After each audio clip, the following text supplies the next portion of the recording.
Miris bocah SD alami kekerasan seksual.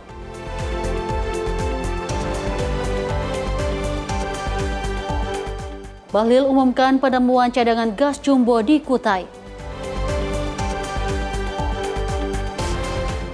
Kesiapan embarkasi Banten capai 99,9% jelang Haji 2026. Komisi 9 DPR rapat bersama Kepala BPOM.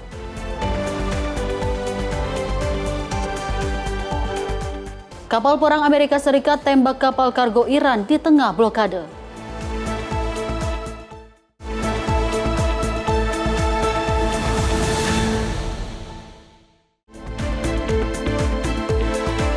Halo, selamat pagi pemirsa. Senang sekali saya Demani kembali hadir menemani Anda pada pagi hari ini dalam Menyapa Indonesia Pagi. Pemirsa, selain informasi utama yang telah kami hantarkan, kami juga akan memberikan sejumlah informasi terkini dan peristiwa lainnya. Dan inilah Menyapa Indonesia Pagi selengkapnya.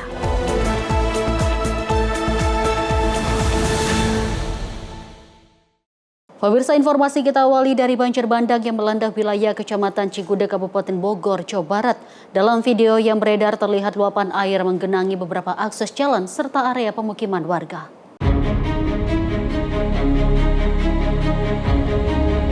Akibat hujan deras dengan intensitas tinggi mengakibatkan aliran sungai Cisuda di Desa Rengas Cacar, Kecamatan Cigudeg, Kabupaten Bogor, meluap dan rendam sejumlah rumah serta hancurkan pemukiman warga. Dalam tayangan video yang beredar, terlihat derasnya aliran air yang memasuki permukiman warga dan merendam sejumlah desa, termasuk Argapura serta Rengas Cacar.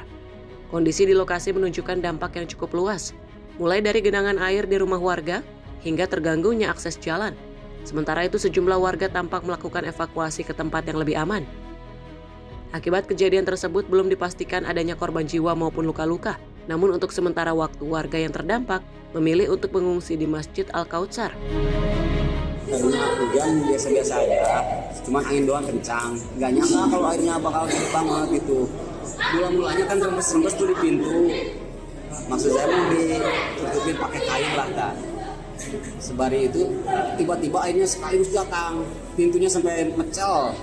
Terus saya megang mesin pintu, naik saya ke itu bergelantungan di atas, terus naik ke atas parah, ngelaputin diri.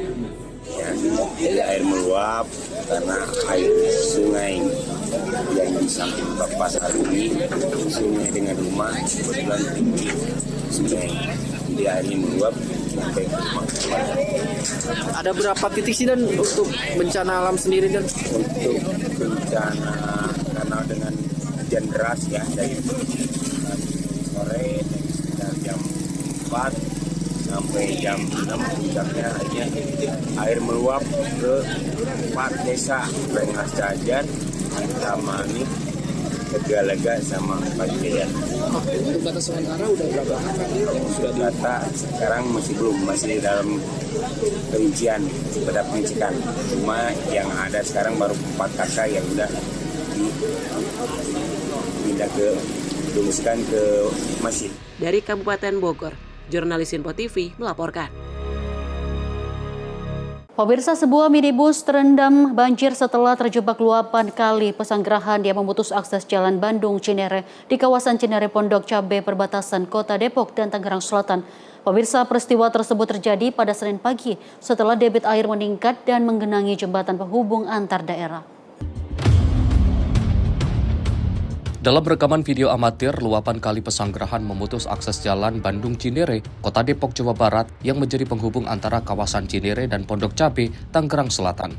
Peristiwa tersebut terjadi pada Senin pagi setelah debit air meningkat dan menggenangi jembatan penghubung antar daerah sehingga tidak dapat dilintasi kendaraan dari kedua arah. Sebuah minibus bahkan tampak terendam air hingga nyaris tenggelam di lokasi kejadian. Kendaraan tersebut terjebak di tengah genangan yang cukup tinggi. Seorang pengemudi yang berada di dalam minibus berhasil dievakuasi warga sekitar dan selamat tanpa mengalami luka-luka.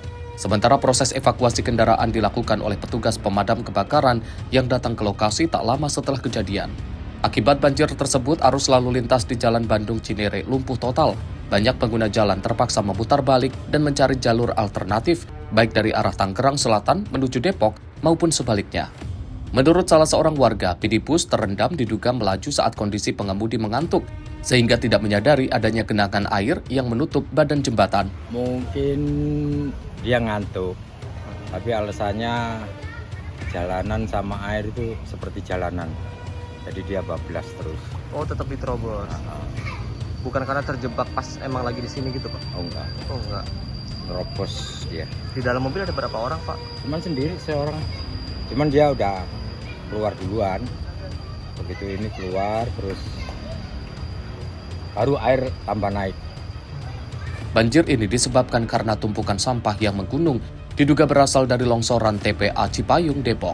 Dari Kota Depok, Jawa Barat, Rizwanto Ahmad melaporkan. Kita lanjut informasi dari operasi pencarian terhadap 2 orang korban yang hanyut terseret arus sungai di Nagari Alahan Mati, Kecamatan Simpati, Kabupaten Pasaman, Sumatera Barat, berakhir pada Jumat 17 April 2026.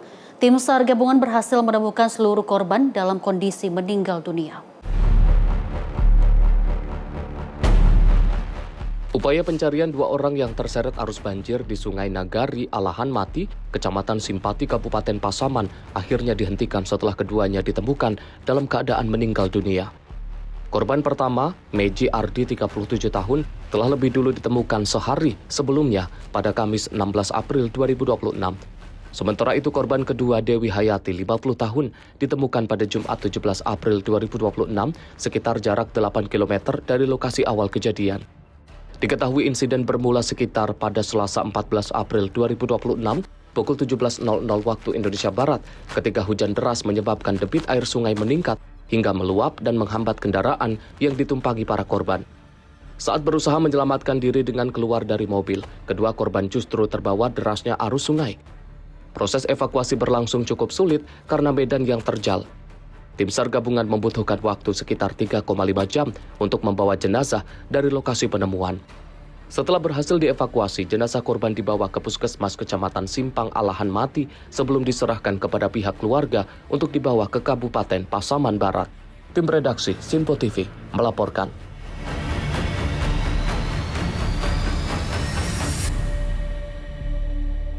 Pemirsa, seorang ayah di Kabupaten Garut, Jawa Barat ditangkap polisi setelah diduga melakukan kekerasan seksual terhadap anak kandungnya sendiri. Korban yang masih duduk di sekolah SD ini mengalami trauma berat. Inilah tampang SP, pria berusia 43 tahun warga Kecamatan Tarogong Kidul, Kabupaten Garut, Jawa Barat, yang kini harus berurusan dengan pihak kepolisian. SP ditangkap setelah terbukti melakukan perbuatan asusila terhadap anak kandung sendiri yang masih duduk di bangku sekolah dasar. Korban mengalami kekerasan seksual oleh ayahnya sendiri di rumah kontrakan mereka. Aksi bejat itu dilakukan berulang kali oleh pelaku selama kurang lebih 1 tahun dengan cara mengancam dan menekan psikis korban agar tidak melaporkan perbuatannya. Diketahui pelaku merupakan seorang duda setelah istrinya meninggal dunia 4 tahun lalu dan sejak saat itu pelaku merawat anaknya sendirian. Namun bukannya memberikan perlindungan dan kasih sayang, pelaku justru melakukan tindakan yang merusak masa depan anaknya. Kasus ini terbongkar setelah korban menceritakan kejadian yang dialaminya kepada saudaranya yang kemudian melaporkannya kasus ini kepada polisi. Pada tanggal 9 April 2026 kita mendapatkan laporan polisi bahwa telah terjadi perbuatan persetubuhan terhadap anak di bawah umur yang mana anak tersebut masih anak kandungnya sendiri yang dilakukan oleh bapak kandung berinisial SP 43 tahun, kemudian dilakukan di rumah kontrakannya yang mana anak korban tersebut dicabuli atau dilakukan persetubuhan itu sudah selama kurang lebih 1 tahun belakangan. Ini sudah sering? Ya, sudah sering dilakukan. Akhirnya karena mungkin karena takut dan ada ancaman juga dari bapaknya, maka akhirnya terungkap, akhirnya melaporkan ke pihak kepolisian dan kemudian sudah kita lakukan penyelidikan dan penyidikan dan kita sudah tetapkan tersangka. Pelaku SP ini memang sudah 4 tahun ditinggal meninggal istrinya. Statusnya duda, kemudian kita kenakan pasal 473 dan 418 KUHP dengan ancaman hukuman 12 tahun penjara.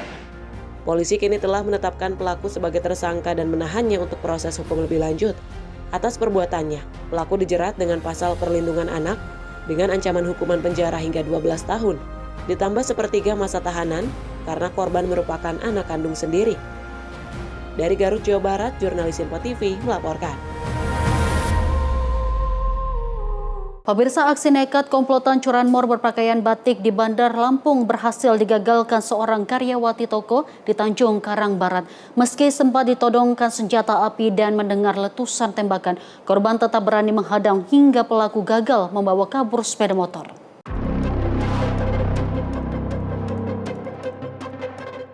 Inilah rekaman kamera pengawas saat dua pria berpakaian rapi mengenakan kemeja batik mendatangi area parkir toko di Jalan Sisingamaraja, Tanjung Karang Barat, Bandar Lampung. Salah satu pelaku terlihat mengotak-ngatik kontak sepeda motor milik karyawati toko, sementara rekannya mengawasi situasi sekitar. Saat itu aksi mereka dipergoki korban yang langsung berteriak dan menghampiri pelaku. Situasi pun memanas karena salah satu pelaku mengeluarkan senjata api dan menodongkannya ke arah korban. Tak hanya itu, pelaku juga sempat melepaskan satu tembakan ke udara untuk membuka jalan kabur. Beruntung motor korban yang menggunakan kunci ganda pada cakram tak berhasil dibawa kabur. Awalnya kan saya tuh ngeliat orang berdua bawa motor. Ya. Yang satu di belakang motor yang dicuri itu di atas motor.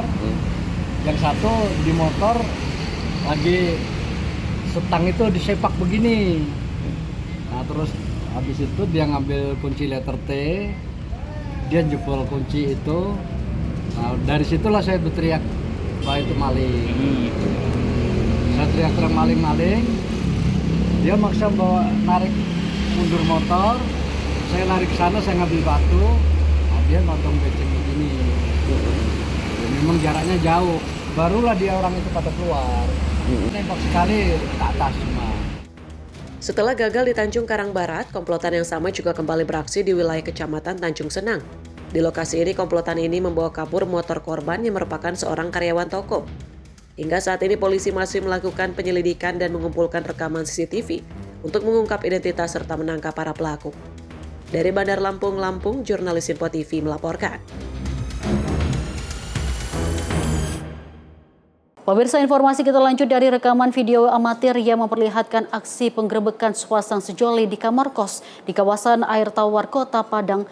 Pemirsa, sang pria panik usai tertangkap basah saat berada di dalam kamar kos wanita tanpa mengenakan busana. Aksi penggerebekan ini bermula dari kecurigaan pemilik kos terhadap aktivitas di salah satu kamar penyewanya pada Jumat 17 April 2026 malam. Pemilik kos memutuskan melakukan pemeriksaan mendadak hingga mendapati seorang pria asing di dalam kamar. Dalam rekaman video, seorang pria sempat berusaha melarikan diri.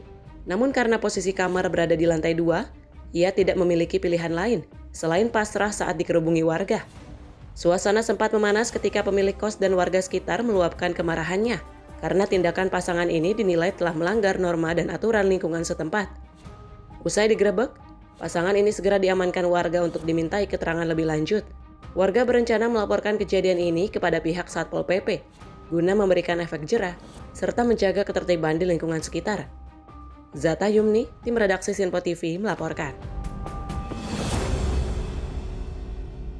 Pemirsa, seorang pemuda terpeleset dan jatuh saat hendak buang air kecil di Bendungan Banjara, Kecamatan Mengwi, Badung, Bali. Dugaan sementara korban dalam pengaruh minuman keras.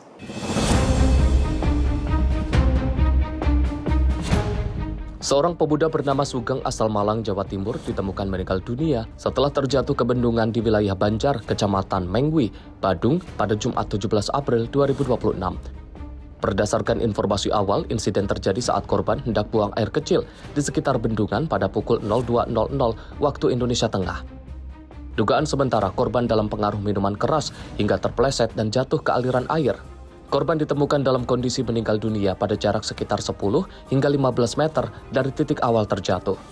Saat ditemukan, posisi korban berada di kedalaman sekitar sepaha orang dewasa dan masih mengenakan pakaian lengkap. Jenazah kemudian dievakuasi menuju RSUD Mangusada, Badung untuk penanganan lebih lanjut. Tim redaksi Info TV melaporkan.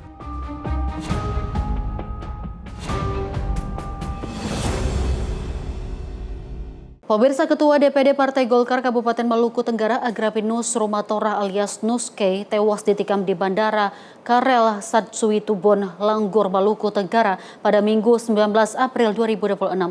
Korban tewas usai diserang 2 orang pria saat sedang menuju pintu keluar bandara tersebut.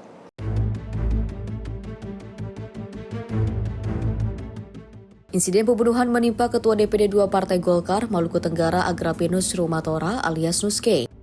Korban meninggal dunia usai menjadi korban penikaman oleh orang tak dikenal di Bandara Karel Satsuitubon pada Minggu 19 April 2026. Korban tewas usai diserang 2 orang pria saat sedang menuju pintu keluar bandara tersebut. Insiden ini terjadi setelah korban baru saja tiba di bandara tersebut dari Jakarta. Korban hendak meninggalkan bandara, pelaku langsung mendekati korban dan juga melakukan penyerangan. Akibat penyerangan tersebut, korban mengalami luka serius di tubuhnya. Korban sempat dilarikan ke RSUD setempat untuk menjalani perawatan, namun nyawa korban tidak dapat ditolong. Usai kejadian itu, Kapolres Semarang AKBP Rian Suhendi bersama sejumlah anggotanya langsung mendatangi lokasi untuk melakukan olah tempat kejadian perkara, meminta keterangan saksi. Adapun dari sejumlah video yang beredar, usai kejadian itu sejumlah pemuda sempat terlibat kericuhan dan saling serang di area bandara tersebut. Tim redaksi Simpo TV melaporkan. Pemirsa, di TV Deksus Barreskrim Polri membongkar importasi ilegal dugaan tindak pidana penyelundupan handphone di wilayah Jakarta Utara dan Jakarta Barat. Dari 5 lokasi penggerebekan, petugas berhasil menyita ribuan aksesoris dan juga spare part hingga handphone, sebanyak 4.000 lebih ponsel ilegal berbagai merek. Inilah detik-detik tim Gakum di TV Deksus Satgas Gakum Penyelundupan Barreskrim Polri melakukan penggerebekan di 5 lokasi di wilayah Jakarta Utara dan Jakarta Barat. Penggerebekan dipimpin langsung oleh Direktur TV Deksus Barreskrim Polri, Brigjen Pol Ade Safri Simanjuntak, dan Wakil Direktur TV Deksus Kombes Arif Budiman mendatangi lokasi penyimpanan barang importir ilegal di sebuah gudang di kawasan Kamal Muara, Jakarta Utara. Di dalam lokasi pertama ini, petugas menemukan barang bukti spare part HP berupa casing, LCD keyboard, mesin HP, bodi HP, baterai sebanyak 140 kardus yaitu berbagai merek dan tipe seperti Oppo, Vivo, Nokia, Samsung, dan Redmi. Kemudian HP dan spare part merek iPhone sebanyak 535 kardus yang ditemukan di dalam 3 mobil dan gudang. Pengungkapan terus berlanjut di sebuah ruko di kawasan Pantai Indah Barat, Penjaringan, Jakarta Utara. Petugas menyita HP merek iPhone berbagai tipe sebanyak 131 unit. Kemudian polisi terus kembangkan penggeledahan ke sebuah ruko di Jalan Ruko Mutiara Palebraya, Cengkareng, Jakarta Barat. Petugas sita HP merek iPhone berbagai tipe sebanyak 1.609 unit, iPhone rusak 119 unit, dus atau box iPhone berjumlah 1.696 box dari bermacam tipe, berbagai tipe iPhone yang sudah di-packing sebanyak 98 unit, kemudian 580 buah kabel charger roll, 3 unit alat charger dan 94 unit kabel charger, alat packing 5 unit dan 125 lembar stiker box HP. Tidak sampai di situ saja, petugas juga menggeledah sebuah ruko di Jalan Boulevard Seraya, Cengkareng, Jakarta Barat. Di sana petugas menyita kemasan HP iPhone berbagai tipe sebanyak 980 unit SAN kemasan berbagai merek Vivo, Oppo, Samsung, Redmi sebanyak 650 unit. Dan untuk lokasi kelima dalam pengungkapan ini, polisi juga menggeledah sebuah gudang di Citea Garden, Kalideres, Jakarta Barat. Di sana petugas menyita HP rusak 289 unit dan iPhone 13 sebanyak 192 unit. Dari hasil penggeledahan di 5 lokasi tersebut, Satgas Barreskrim menyita 4.000 lebih unit ponsel ilegal berbagai merek. Sementara itu belum diketahui perkiraan kerugian negara akibat importisasi ilegal dugaan tindak pidana penyelundupan handphone tersebut. Tim Liputan Simpo TV melaporkan.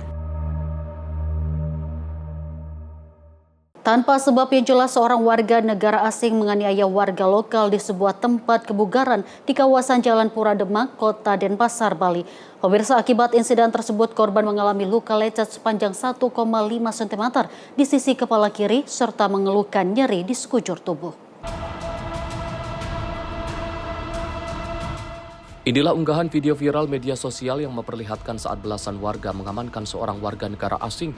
Belakangan diketahui bule tersebut berinisial RK, 25 tahun, pria berkewarganegaraan Perancis tersebut diamankan warga setempat usai menganiaya seorang warga lokal di salah satu pusat kebugaran di kawasan Jalan Pura Demak, Denpasar. Kasih Humas Polresta Denpasar, Ibtu I Gede Adi Saputra Jaya, membenarkan insiden tersebut. Sesungguhnya antara pelaku dan korban tidak saling kenal, namun tanpa interaksi, pelaku tiba-tiba menghampiri korban lalu melayangkan pukulan bertubi-tubi. Petugas tidak menemukan adanya senjata tajam dan pelaku mengaku menganiaya korban dengan tangan kosong. Kasus ini kini ditangani jajaran Polsek Denpasar Barat. Di mana korban inisial Gusti pada saat itu sedang melaksanakan kegiatan beraktivitas seperti biasa di gym, olahraga, dan tiba-tiba datang ya yang diduga ya inisial RK, itu warga negara Prancis, ya tiba-tiba datang memegang pundak dari si korban dan langsung memukul tanpa alasan sebab yang pasti, sehingga pada saat itu korban sempat dalam hal ini untuk membela diri, namun karena cukup kelelahan, jadi korban itu tidak bisa mengejar si pelaku. Datang ke Polsek Denpasar Barat untuk membuat laporan resmi ya. Unit Reskrim Polsek Denpasar Barat masih terus menggali keterangan dari pelaku, termasuk motif yang melatar belakangi tindakan nekat tersebut. Dari Bali, jurnalis Info TV melaporkan. Pemirsa, upaya pengendalian populasi ikan sapu-sapu, informasi selengkapnya usai jeda berikut ini. Tetaplah bersama kami.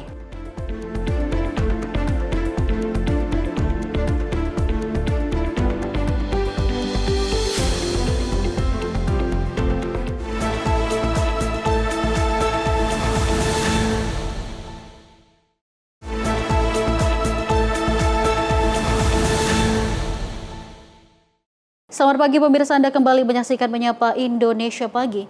Pemirsa, pemerintah Kota Jakarta Selatan terus melakukan upaya pengendalian populasi ikan sapu-sapu. Selama 3 jam pelaksanaan operasi di saluran PHB Setu Babakan, Srengseng Sawah Jagakarsa, Jakarta Selatan, sebanyak 3 ton ikan sapu-sapu berhasil ditangkap.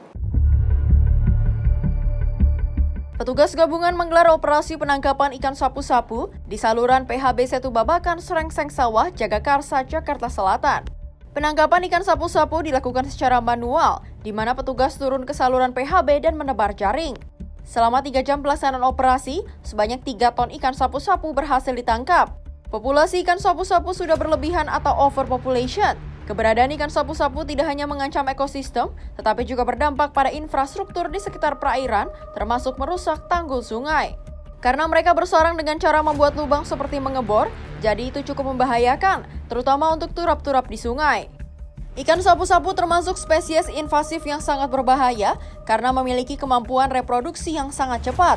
Ikan sapu-sapu mengandung logam berat yang berbahaya jika dikonsumsi manusia. Hari ini adalah pelaksanaan penangkapan dan pemusnahan ikan sapu-sapu yang menjadi viral ya, karena memang ikan sapu-sapu ini mungkin bawa virus atau parasit gitu ya. Di lokasi ini tadi pagi dilaksanakan apel bersama Pak Wali Kota, Pak Wakil Wali Kota dengan jumlah peserta sekitar 80 orang ya, tim termasuk dari KPKP, dari PPSU kita kelurahan, dari kecamatan dan juga dari LH, juga bersama masyarakat ya. Ini hampir berapa ratus kilo hari ini pagi ini, belum berapa jam ini udah luar biasa ya, saking banyaknya ikan sapu-sapu di sekitar Setu Babakan ini. Setelah ditangkap, ribuan ikan sapu-sapu dimasukkan ke dalam karung sebelum dibawa ke lokasi pemusnahan yang berjarak sekitar 50 meter dari saluran PHB. Di lokasi tersebut, petugas PPSU telah menggali lubang dengan kedalaman sekitar 1 meter. Ikan sapu-sapu hasil tangkapan kemudian dimusnahkan dengan cara dikubur. Dari Jakarta, jurnalis Info TV melaporkan. Pemirsa, Menteri Perumahan dan Kawasan Permukiman Marwarar Sirait menggelar rapat bersama BP Tapera untuk membahas penguatan skema pembiayaan perumahan dan program bedah rumah.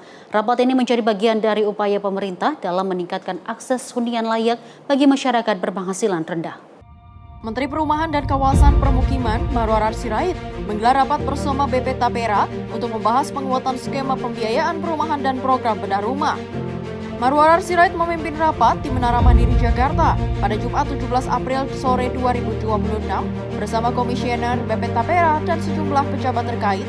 Pembahasan berfokus pada penguatan skema pembiayaan perumahan serta alokasi program BPSP. Tapera saya lihat konsolidasinya bagus sekali. Pak Heru kerja keras dan timnya. Tahun lalu tuh 5 tahun rumah susun pembiayaannya 5 tahun cuma 140 ya. 40 Pak.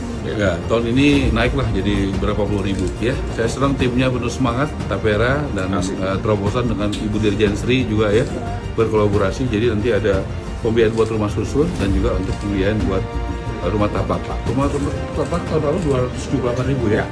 278.000 dan tahun ini juga akan ada rem.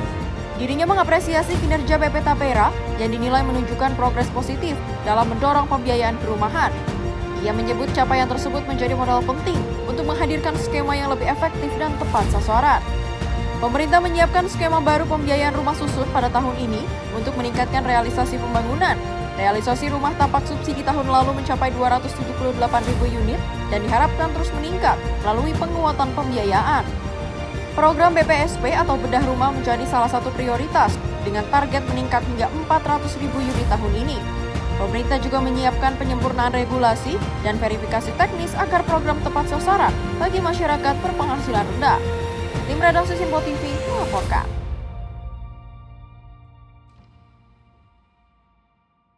Pemirsa, informasi kita lanjut dari jembatan penghubung antar desa di Kampung Raganis, Cigudeg, Kabupaten Bogor, Jawa Barat ambruk diterjang banjir bandang.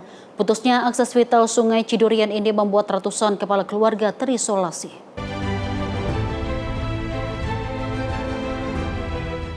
Jembatan yang menjadi akses utama warga di Kampung Rengganis, Desa Cintamanik, Kecamatan Cigudeg, Kabupaten Bogor, ambruk pada Sabtu malam akibat kondisi jembatan yang sudah tua serta dampak cuaca ekstrim. Wakil Bupati Ade Ruhendi atau yang akrab disapa Jaro Ade turun langsung meninjau lokasi. Jaro Ade didampingi jajaran Porkopincam, Kecamatan Cigudeg. Akibat peristiwa tersebut berdampak terhadap aktivitas masyarakat, warga kini terpaksa menyeberangi aliran Sungai Cidurian untuk melakukan aktivitas sehari-hari, mulai dari berangkat ke sekolah, menuju pasar, hingga ke fasilitas kesehatan. Alhamdulillah hari ini saya bisa mengunjungi jembatan yang putus.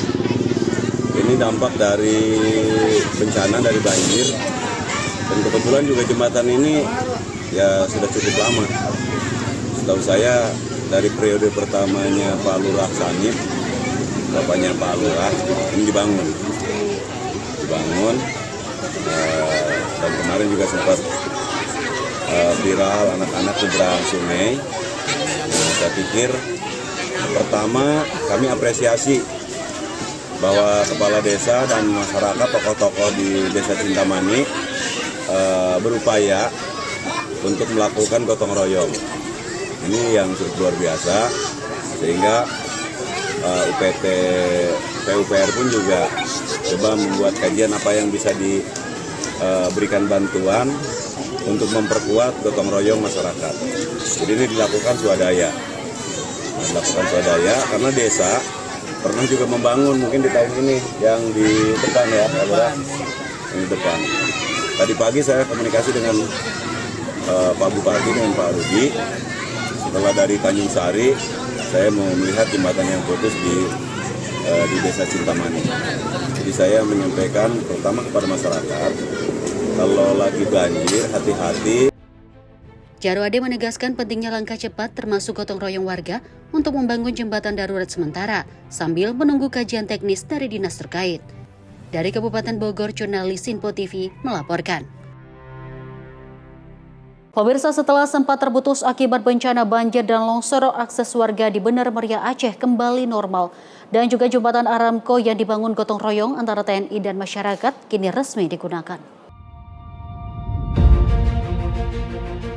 Warga kampung Sedijadi, Kecamatan Bukit, Kabupaten Bener Meriah kini dapat kembali beraktivitas normal.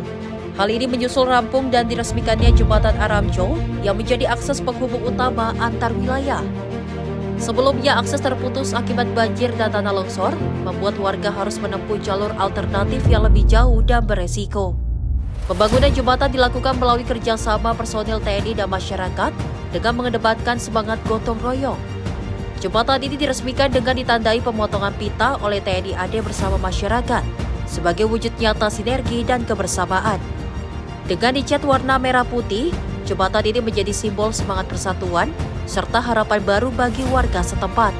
Pemerintah dan aparat setempat menghimbau agar masyarakat turut menjaga dan merawat jembatan sebagai fasilitas penting bagi kepentingan bersama.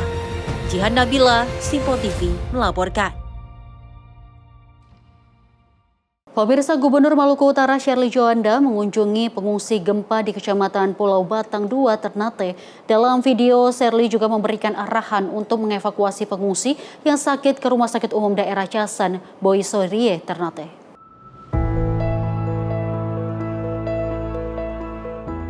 Melalui video yang diunggah di akun sosial media Instagram @s_jo pada 20 April 2026, nampak Gubernur Maluku Utara Sherly Joanda mengunjungi pengungsi gempa di Kecamatan Pulau Batang 2, Ternate. Dalam kunjungannya, Gubernur Maluku Utara tersebut terlihat bertanya kepada beberapa pengungsi. Setelahnya, ia memberikan arahan kepada jajarannya untuk mengevakuasi pengungsi yang sakit ke RSUD Dr. Haji Casa Busoiri, Ternate. Bahkan Sherly pun menawarkan membawa langsung warga yang sakit ke Ternate dengan menggunakan kapal usai kunjungannya. Mana panggil ibu dokter? Ibu sakit apa? Jempitan saraf sama tumor tulang. Oh, terus penanganannya gimana?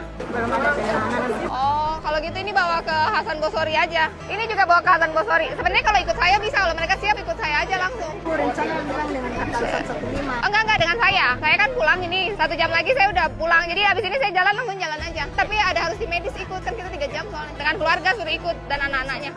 Nanti langsung masukin ke Hasan Bosori. Tim redaksi Simpo TV melaporkan. Pemirsa, memasuki hari kelima, lebih dari 380.000 orang telah mendaftar dalam proses rekrutmen manajer koperasi desa Kelurahan Merah Putih dan pengelola kampung nelayan Merah Putih. Pemerintah menjamin proses rekrutmen berjalan terbuka dan profesional serta berbasis kompetensi.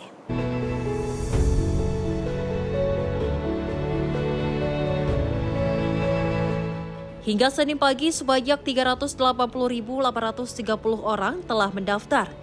Terdiri dari 220.364 untuk posisi manajer koperasi desa Kelurahan Merah Putih dan 64.000 sebagai pengelola kampung nelayan Merah Putih. Tingginya antusiasme masyarakat bahkan sempat membuat sistem pendaftaran mengalami gangguan karena lonjakan akses yang sangat besar.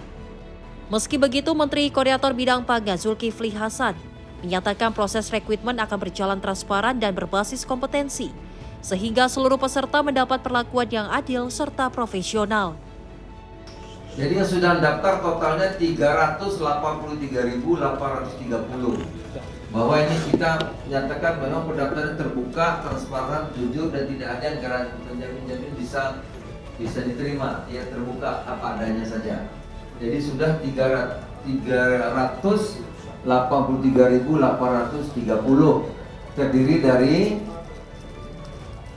220.364 untuk koperasi desa, 64.000 kampung nelayan. Tapi ini yang hari ini, yang per posisi hari ini 10.30 kan berkembang terus. Tadi totalnya 383, 830. Yang 1 hari yang lalu 284.393, terdiri dari 220.364 untuk koperasi desa, 64.029 kampung nelayan. Ini sehari yang lalu. Hari ini 383.830. Jadi 383.830 pendaftar terbuka. Dalam tahap pertama ini, pemerintah membuka 35.476 formasi pegawai BUMN, terdiri dari 30.000 manajer koperasi desa Kelurahan Merah Putih di bawah PT Agrinas Pangan Nusantara. Sementara itu, 5.476 pengelola kampung nelayan Merah Putih di PT Agrinas Caladri Nusantara. Nantinya peserta yang lolos akan menjadi pegawai BUMN dengan skema perjanjian kerja waktu tertentu atau PKWT. Dari Jakarta, Sri Dewi Adayani, Dio Balau, Simpo TV melaporkan. Pemirsa, Menteri ESDM RI Bahlil Lahadalia mengumumkan penemuan cadangan gas jumbo di sumur Geliga 1 Blok Ganal, Kutai, Kalimantan Timur. Penemuan cadangan gas jumbo ini menghasilkan 5 triliun kubik feet untuk gas. Hasil eksplorasi sumur Geliga 1 di Blok Ganal Lepas Pantai Kalimantan Timur mengungkap adanya potensi sumber daya gas sekitar 5 triliun kaki kubik atau TCF serta 300 juta barel kondensat. Temuan ini berada di wilayah kerja Ganal yang dioperasikan Eni, perusahaan energi asal Italia dengan porsi kepemilikan 82%, sementara 18% sisanya dimiliki Sinopec. Hal ini disampaikan Menteri Energi dan Sumber Daya Mineral (SDM) Bahlil Lahadalia saat konferensi pers penemuan gas raksasa di Kutai Perkuat Cadangan Energi Nasional di kantor Kementerian SDM Jakarta pada Senin 20 April 2026. Temuan ini dinilai jadi sinyal positif bagi upaya memperkuat pasokan energi dalam negeri di tengah kebutuhan yang terus meningkat.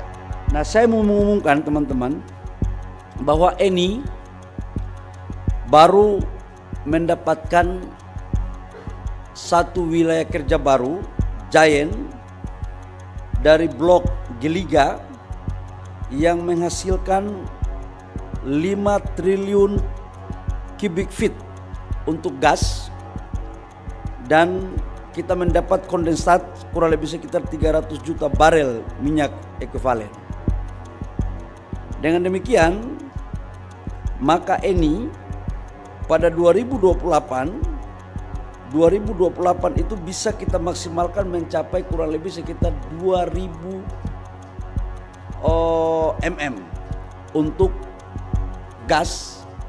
Sekarang produksinya kurang lebih sekitar 600 sampai 700. Nanti di 2028 kita akan berkembang di sekitar kurang lebih 2000 mm. Di 2030 itu akan kita kembangkan menjadi 3000 mm. Jadi ini sesuatu yang luar biasa sekali. Lebih lanjut, Bahlil menjelaskan bahwa produksi kondensat pada 2028 kurang lebih sekitar 90.000 barel. Kemudian di 2029 hingga 2030 diproyeksikan bisa bertambah lagi menjadi 150.000 barel per hari dari wilayah kerja yang dikelola Eni. Bahlil pun menyampaikan apresiasi terhadap Eni atas keberhasilan penemuan tersebut dan memberikan bukti bahwa Indonesia masih memiliki peluang besar untuk mengoptimalkan potensi migas sebagai penopang ketahanan energi nasional dan upaya untuk swasembada energi. Tim Redaksi Sinpo TV melaporkan.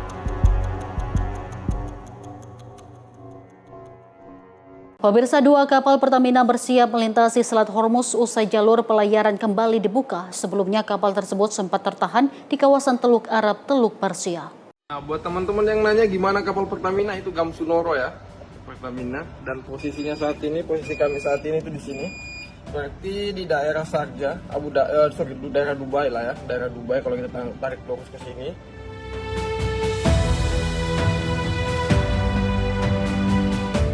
PT Pertamina International Shipping memastikan 2 kapal miliknya yang sempat tertahan di kawasan Teluk Arab, Teluk Persia, kini bersiap melintasi Selat Hormuz. Kondisi ini terjadi setelah Iran membuka kembali jalur pelayaran internasional tersebut. 2 kapal yang dimaksud, Pertamina Pride dan Gamsunoro, sebelumnya tidak dapat melintas dan kini tengah dipersiapkan dengan perencanaan pelayaran yang aman.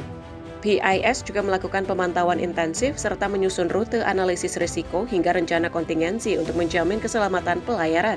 Perusahaan turut berkoordinasi dengan berbagai pihak termasuk pemerintah dan otoritas terkait guna memastikan seluruh proses perizinan berjalan lancar. Prioritas utama tetap pada keselamatan awak kapal, keamanan kapal, serta kelancaran distribusi energi. Sebelumnya, juru bicara Kementerian Energi dan Sumber Daya Mineral, Dwi Anggia menyampaikan bahwa pemerintah terus melakukan koordinasi dan negosiasi dengan pemerintah Iran agar kapal milik Pertamina dapat segera melintasi Selat Hormuz. Tim Redaksi Sinpo TV melaporkan. Kepala Badan Nasional Penanggulangan Bencana menilai langsung proses pembangunan hunian tetap bagi warga terdampak bencana hidrometeorologi di Kabupaten Tapanuli Utara. Pemirsa, pembangunan 103 unit rumah ini ditargetkan selesai dan bisa segera ditempati pada Mei mendatang.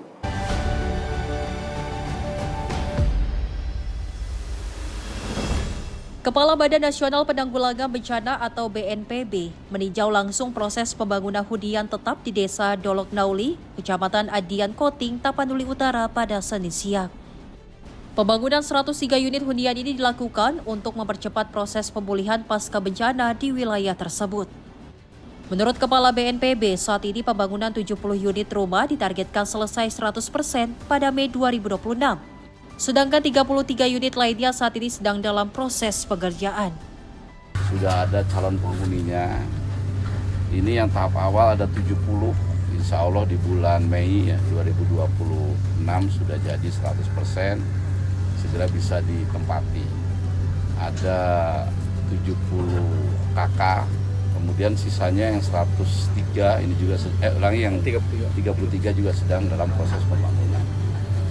Ini adalah wujud ya bahwa penanganan bencana Sumatera tentu saja terus bergerak maju ke depan.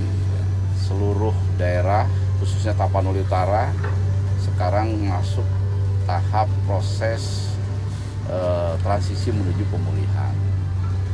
Tidak ada lagi masyarakat yang tidak tertangani. Sementara menunggu rumah rampung, warga penerima manfaat saat ini tinggal di rumah kerabat maupun masyarakat sekitar. Pemerintah juga telah menyalurkan bantuan dana tunggu hunian sebesar Rp600.000 per bulan kepada setiap keluarga. Bantuan ini diberikan sebagai bentuk dukungan pemerintah bagi masyarakat yang sedang dalam masa transisi. Risna Nur, jurnalis Simpo TV, melaporkan.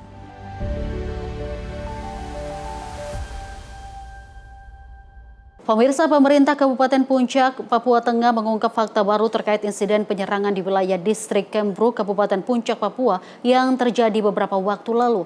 Dari hasil koordinasi menunjukkan kelompok kriminal bersenjata atau OPM ini diduga sebagai pelaku utama. Pejabat sementara Sekretaris Daerah Kabupaten Puncak, Namu Tabuni, menyampaikan pemerintah daerah menerima hasil koordinasi terkait insiden penyerangan di wilayah distrik Kemru, Kabupaten Puncak, Papua. Pernyataan ini disampaikannya usai rapat koordinasi bersama Pemprov Papua Tengah, DPRD Kabupaten Puncak, serta unsur TNI dan Polri di Mako Kogab Wilhan 3 Timika. Dalam rapat tersebut dipaparkan sejumlah data dan temuan di lapangan yang menunjukkan adanya keterlibatan kelompok kriminal bersenjata dalam peristiwa penyerangan. Berdasarkan data, terdapat 2 peristiwa pada 14 April 2026, yakni pertama di Desa Kemru. Personel TNI disebut diserang terlebih dahulu dan berhasil melumpuhkan 4 anggota KKB beserta barang bukti. Sementara peristiwa kedua terjadi di Desa Jiguinggi dengan laporan seorang anak mengalami luka tembak yang masih dalam penyelidikan lebih lanjut. Namu Tabuni juga mengajak semua pihak untuk menjaga kedamaian di Papua demi keamanan masyarakat serta masa depan anak-anak di wilayah tersebut. Pemerintah daerah berharap kekerasan dapat dihentikan agar kehidupan masyarakat kembali aman dan aktivitas dapat berjalan normal. Ya memang ya kita juga kaget. Jadi imbauan saya pihak-pihak yang ada di luar, mereka yang lakukan ini juga kan masyarakat mereka. Jadi harap supaya ke depan lagi tidak boleh kita lakukan tindakan kekerasan lah ya. Kita sama-sama ingin menjaga masyarakat agar supaya masyarakat juga hidup damai, hidup sejahtera, anak-anak mereka juga bisa sekolah dengan baik, membangun mereka punya tempat sendiri. Jadi kalau ada isu-isu, ada kekerasan seperti ini, kami berharap supaya ya mereka harus bertanggung jawab juga kan. Bertanggung jawab supaya apa? Itu kan bagian dari keluarga mereka yang korban. Ya. Oleh karena itu saya atas nama pemerintah daerah Kabupaten Puncak berharap supaya stop sudah kekerasan. Jadi sama-sama mari kita membangun daerah, terutama kita tingkatkan pendidikan supaya anak-anak kita juga bisa sekolah. Ya, kita sama-sama membangun ya, pemerintah, aparat keamanan, kita kerjasama kolaborasi untuk membangun Papua. Jihan Nabila, Simpo TV, melaporkan.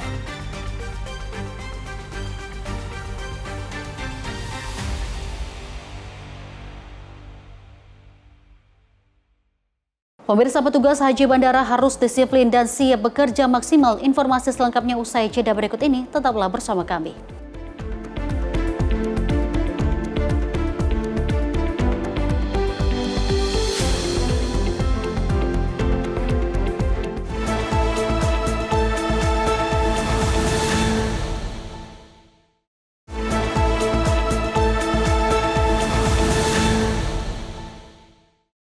Terima kasih pemirsa, Anda masih setia bersama kami di Penyapa Indonesia Pagi. Informasi kita lanjutkan kembali. Pemirsa, Kepala Daker Bandara Abdul Basir menekankan pentingnya disiplin dan juga kebersamaan sebagai petugas haji daerah kerja bandara. Dalam menjalankan tugas, para petugas harus siap dalam melayani semua jemaah haji Indonesia. Petugas penyelenggara ibadah haji atau PPIH Arab Saudi daerah kerja bandara menggelar rapat koordinasi awal untuk menetapkan tugas dan fungsi dalam melayani jemaah haji Indonesia.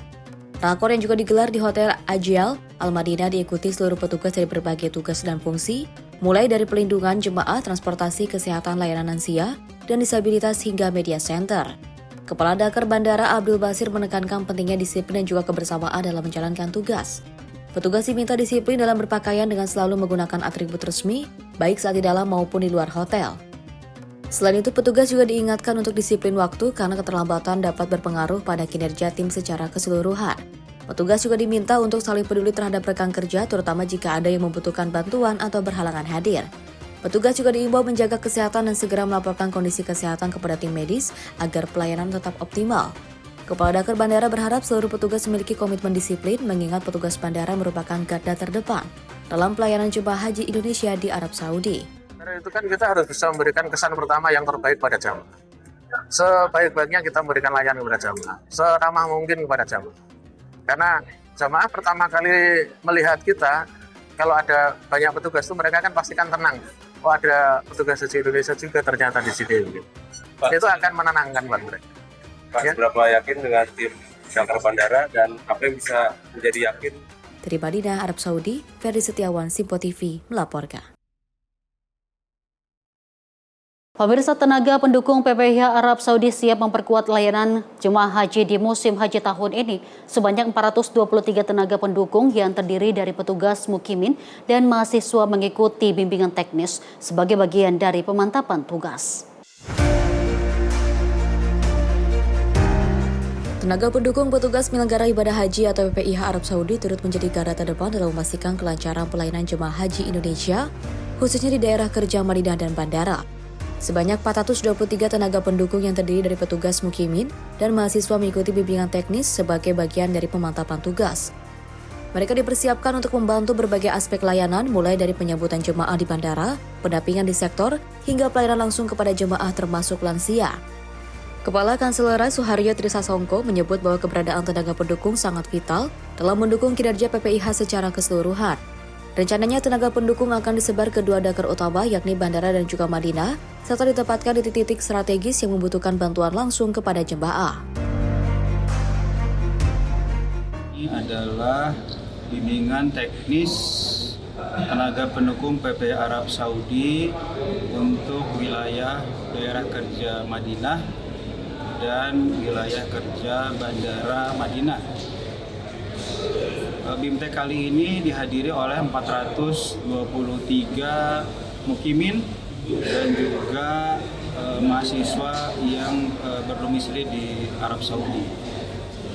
423 itu nanti akan disebar di wilayah Madinah sebanyak 7 sektor, yaitu 5 sektor di hotel-hotel di wilayah Makazia, kemudian 1 di Bir Ali, dan 1 lagi di Seksus Haram, insya Allah.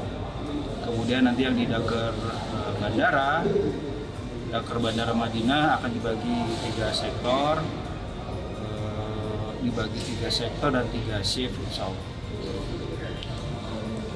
Untuk jumlah peserta saat ini sampai kapan pelaksananya, Pak? Insya Allah pelaksanaan BIMTEK di Madinah akan dilaksanakan mulai hari ini sampai dengan tanggal 21 April. Dari Madinah, Arab Saudi, Ferdi Setiawan, Simpo TV melaporkan. Sementara itu, pemirsa, petugas penyelenggara ibadah haji Arab Saudi menyatakan kesiapan penuh menyambut kedatangan kloter pertama jemaah haji Indonesia. Seluruh layanan dipastikan siap untuk memberikan layanan dan juga pendampingan selama di Tanah Suci.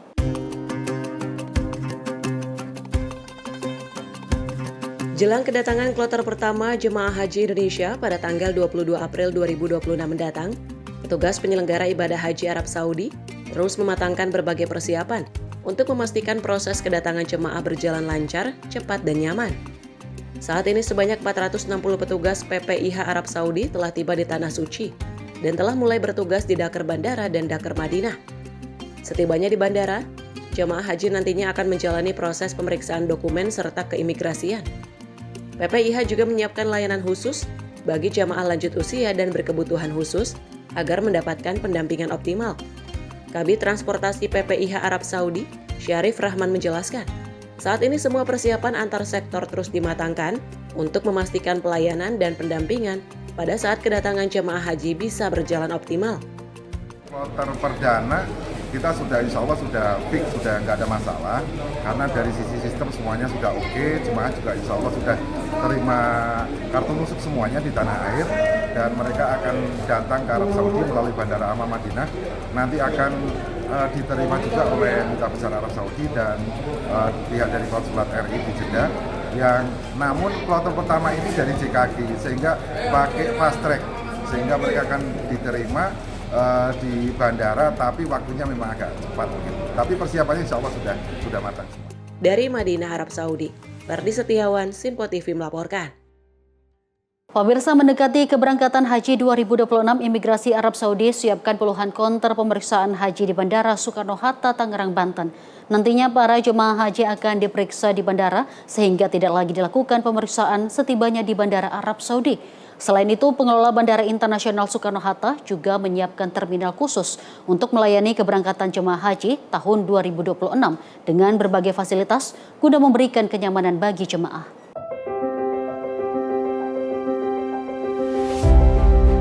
Pengelola Bandara Soekarno-Hatta menyiapkan Terminal 2F sebagai pusat pelayanan penerbangan haji tahun ini yang akan melayani sekitar 35.285 jemaah. Nantinya para jemaah haji tersebut akan dilayani oleh dua maskapai, yaitu Saudi Arabian Airlines dan Garuda Indonesia.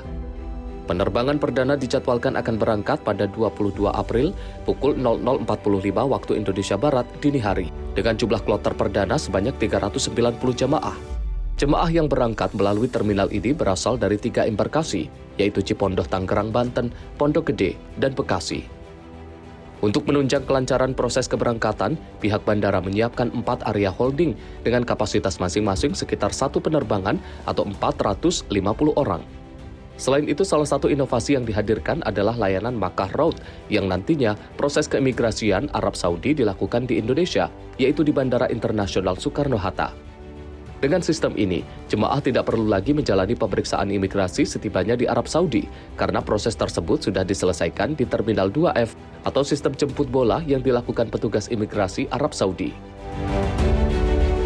Fasilitas yang ada di sini kami telah menyiapkan 4 area holding ya, 4 area holding dengan kapasitas masing-masing satu area itu sekitar 1 flight atau sekitar 450 orang. Jadi ini untuk mengantisipasi apabila terjadi crash handling di dalam perencanaan penerbangannya. Jadi fasilitas lainnya kami juga menyiapkan fasilitas ibadah. Misalnya di sebelah sana ada area ibadah atau masjid yang bisa menampung sampai dengan 1.000 jamaah. Insya Allah bisa nyaman berada di sini. Kami menyiapkan sekitar 190 petugas khusus untuk melayani penerbangan haji ini. Dan fasilitas lain yang harus kami sampaikan adalah adanya yang disebut dengan Mekarut atau Makarut.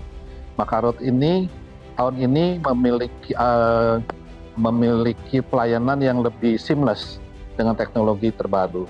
Prinsipnya Makarut ini bagaimana bisa membuat jemaah lebih nyaman karena nanti setibanya di Saudi tidak ada pemeriksaan keimigrasian lagi.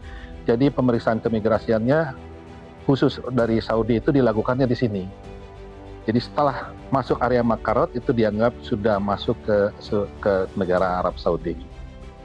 Dan ada disediakan sekitar 10 counter di sini. Insya Allah ini akan membuat jamaah bertambah nyaman karena pemeriksaannya lebih seamless, lebih cepat. Ya, yang melakukan pemeriksaan di Makarot ini adalah petugas keimigrasian dari Arab Saudi. Fasilitas ini diharapkan dapat mengantisipasi kemungkinan terjadinya kepadatan atau keterlambatan penerbangan. Selain itu, bandara juga menyiapkan fasilitas ibadah berupa masjid dengan daya tampung hingga 1.000 jamaah, serta menurunkan sekitar 190 petugas khusus untuk melayani jamaah haji. Dari Tangerang, Mujib Latumeirisa, Simpo TV melaporkan. Pemirsa, menjelang pemberangkatan jemaah haji tahun 2026, Asrama Haji Grand El Hadj Cipondo Tangerang dipastikan telah siap hampir sempurna. Kepala UPT Pengelolaan Asrama Haji Banten, Ahmad Muafiq, menyebut seluruh fasilitas dan juga sumber daya manusia siap melayani jemaah. Jelang pemberangkatan calon jamaah haji asal kota Tangerang, Asrama Haji Grand El Hadj Cipondo siap menerima kedatangan para calon jamaah sebelum melakukan keberangkatan ke Tanah Suci melalui Bandara Internasional Soekarno-Hatta. Kepala UPT Pengelolaan Asrama Haji Banten, Ahmad Muafiq, memastikan kesiapan Grand El Hadj Cipondo telah mencapai 99,9% menjelang pemberangkatan jemaah haji tahun ini. Seluruh aspek persiapan mulai dari fasilitas, sumber daya manusia, hingga layanan pendukung telah dipastikan siap digunakan. Panitia Penyelenggara Ibadah Haji atau PPIH Embarkasi Banten melibatkan sebanyak 110 petugas yang terbagi dalam 11 bidang layanan. Layanan tersebut meliputi penanganan lansia dan disabilitas, akomodasi, kesehatan, imigrasi, serta berbagai layanan pendukung lainnya. Selain itu, tenaga pendukung seperti porter, petugas klinik, dan pengelola kamar juga telah disiapkan untuk menjamin kenyamanan jamaah selama berada di asrama. Dari segi akomodasi, Asrama Haji Cipondo menyiapkan 215 kamar dengan total kapasitas mencapai 860 jemaah. Fasilitas ini dinilai mampu menampung 2 kelompok terbang atau kloter secara bersamaan. Kloter pertama dijadwalkan masuk asrama pada 21 April 2026 pukul 18.55 waktu Indonesia Barat dan akan diberangkatkan ke Tanah Suci pada 22 April 2026 pukul 12.20 waktu Indonesia Barat melalui Bandara Internasional Soekarno-Hatta. Pelepasan kloter pertama rencananya akan dilakukan langsung oleh Presiden Prabowo Subianto di bandara. Untuk kloter pertama terdapat 393 jemaah yang seluruhnya berasal dari kota Tangerang.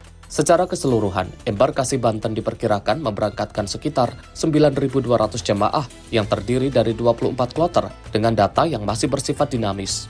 Proses masuknya jemaah ke Asrama Haji Embarkasi Banten akan berlangsung mulai 21 April hingga 18 Mei 2026. Untuk persiapan hari ini sudah 99,9% ya terkait dengan pemberangkatan jemaah. Kita juga sudah dilantik oleh Menteri terkait dengan PPIH Embarkasi. Untuk Banten sendiri, PPIH Embarkasi terdiri 110 orang, sekitar 11 bidang layanan ya.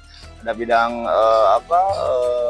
layanan lansia disabilitas, ada akomodasi, imigrasi, kesehatan, dan lain sebagainya, sekitar 11 bidang. Dengan kesiapan yang hampir menyeluruh, diharapkan seluruh proses pemberangkatan jemaah haji dari Embarkasi Banten dapat berjalan lancar dan memberikan pelayanan terbaik bagi para tamu Allah. Tim Liputan Sinpo TV melaporkan. Pemirsa, Asrama Haji Kelas 1 Bekasi memastikan sudah 100% siap untuk menyambut para calon jemaah haji yang akan diberangkatkan mulai 21 April 2026. Untuk tahun ini, Asrama Haji Kelas 1 Bekasi, Jawa Barat akan memberangkatkan sebanyak 28 kloter dengan total 12.000 jemaah. Beginilah kesibukan para petugas di Asrama Haji Kelas 1 Bekasi, Jawa Barat yang terus melakukan persiapan untuk menyambut calon jemaah haji yang akan diberangkatkan mulai besok. Asrama Haji Kelas 1 Bekasi juga mempersiapkan fasilitas untuk para calon jemaah haji lanjut usia, seperti relaksasi hingga treadmill. Kepala Bidang Akomodasi Petugas Penyelenggara Ibadah Haji Embarkasi Jakarta Bekasi menyampaikan untuk tahun ini terdapat 28 kloter dan nantinya akan ditempatkan di Mina D dan E. Calon jemaah haji yang ditempatkan di sini berasal dari Kota Bekasi, Kabupaten Bekasi, Kabupaten Bogor, Kota Bogor, Depok, dan Sukabumi. Sudah mempersiapkan 100% ya. Dari pegawai kita sejak hari Minggu lalu sudah melaksanakan persiapan pergantian spray, kemudian handuk, dan juga amenities dan lain sebagainya untuk jemaah. Dan kami siap melaksanakan operasional haji di tahun ini dan siap menerima kedatangan jemaah besok pagi di jam 7.10, kemudian keberangkatan di jam 2:10. Bu, untuk tahun ini apakah memang masih ada lansia, ramah lansia atau seperti apa, Bu? Ya, tahun ini ada lansia ya, tentunya sekarang ramah lansia, disabilitas dan perempuan. Memang lebih beda dari tahun kemarin. Dan alhamdulillah ada beberapa hal yang memang sudah kita siapkan untuk jemaah tetap bugar dan jemaah juga tetap sehat. Untuk menjaga kebugaran tersebut, kita sudah menyiapkan beberapa booth. Untuk beberapa booth di dalam, mungkin Bapak dan Ibu sudah lihat semuanya tadi. booth untuk kebugaran, ada pijat relaksasi ya. Para calon jamaah haji setelah tiba di aula kedatangan akan melakukan pemeriksaan kesehatan, kemudian pembagian gelang, pembagian living cost, pembagian visa, hingga kartu nusuk. Para calon jamaah haji beristirahat selama 12 jam sebelum nantinya diberangkatkan ke Bandara Soekarno-Hatta. Dari Bekasi, Muhammad Ridwan, Sinpo TV, melaporkan. Ratusan calon jemaah haji Kulon Progo yang berangkat ke Tanah Suci dalam kondisi resiko tinggi atau membutuhkan pendampingan penuh dari sisi kesehatan. Dari total 384 jemaah, lebih dari 200 jemaah diantaranya memiliki penyakit bawaan.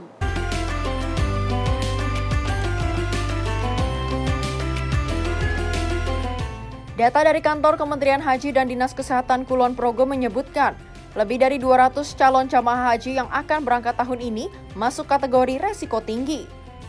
Kondisi ini didominasi jamaah lanjut usia dengan penyakit bawaan seperti hipertensi, diabetes, dan jantung.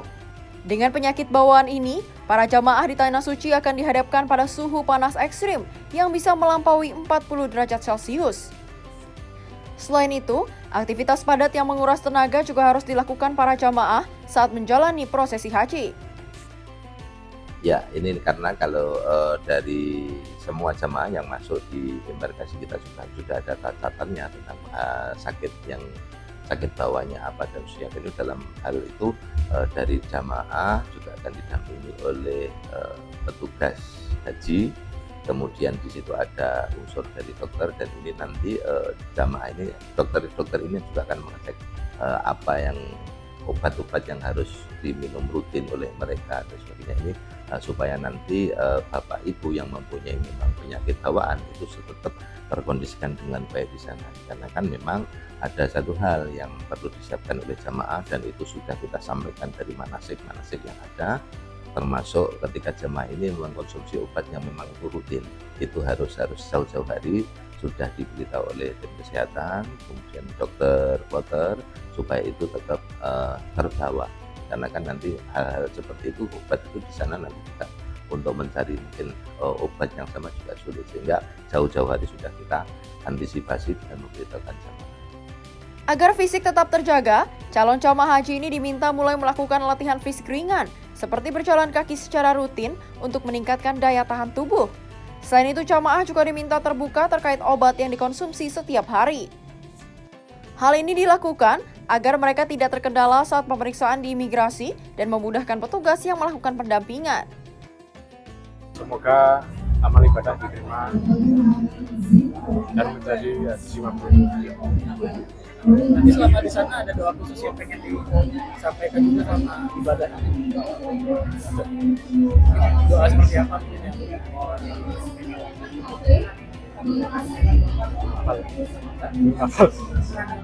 Belum hafal. Oh belum. Maksudnya di keluarga atau apa gitu? Ya, ada. Olahraga atau olahraga rutin. Persiapan mental. Kira-kira apa ada yang lakukan sendiri nggak mas di sana? Ya, ya. Apa itu? Cuaca atau apa? Cuaca. Dari Kulon Progo, jurnalis Sinpo TV melaporkan.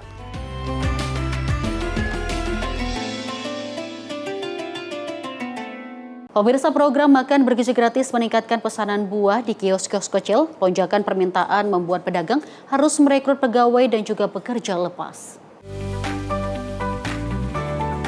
Program makan bergizi gratis membawa dampak positif bagi kios buah milik Endang Sri Lestari di Kecamatan Masaran, Kabupaten Sragen, Jawa Tengah. Usahanya kini kebanjiran pesanan dari sejumlah satuan pelayanan pemenuhan gizi di wilayah Sragen setiap minggunya. Berbagai jenis buah seperti kelengkeng, pir, naga, apel, anggur, hingga semangka dipesan dalam jumlah besar.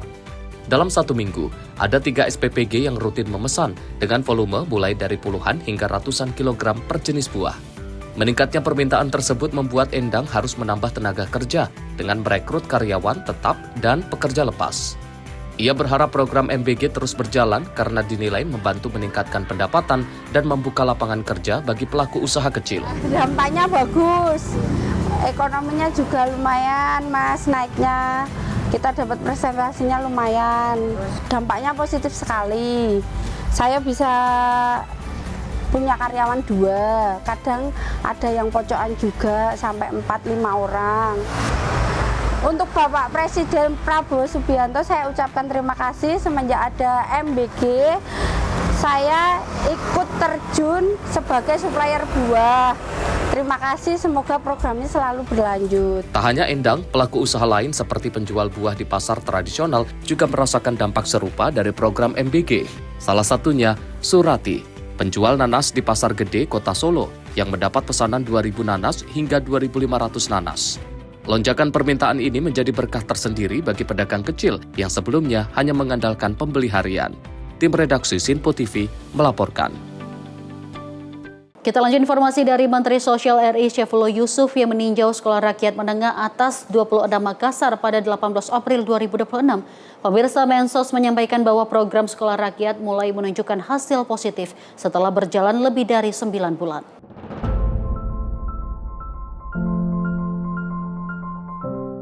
Menteri Sosial RI Syaifullah Yusuf menyampaikan bahwa program Sekolah Rakyat mulai menunjukkan hasil positif setelah berjalan lebih dari 9 bulan. Lebih lanjut disampaikan siswa kini dinilai lebih percaya diri, disiplin dan mulai memiliki cita-cita untuk melanjutkan pendidikan atau bekerja setelah melewati tantangan di masa adaptasi awal. Hal ini disampaikan Mensos saat meninjau Sekolah Rakyat Menengah Atas 26 Makassar pada Sabtu 18 April 2026. Dengan pembelajaran berbasis Learning Management System atau LMS di pagi hari dan pembinaan karakter di asrama pada sore hingga malam, Sekolah Rakyat dirancang untuk membentuk generasi dan keluarga miskin dan miskin ekstrim menjadi lebih siap dan berdaya. Tim redaksi Sinpo TV melaporkan.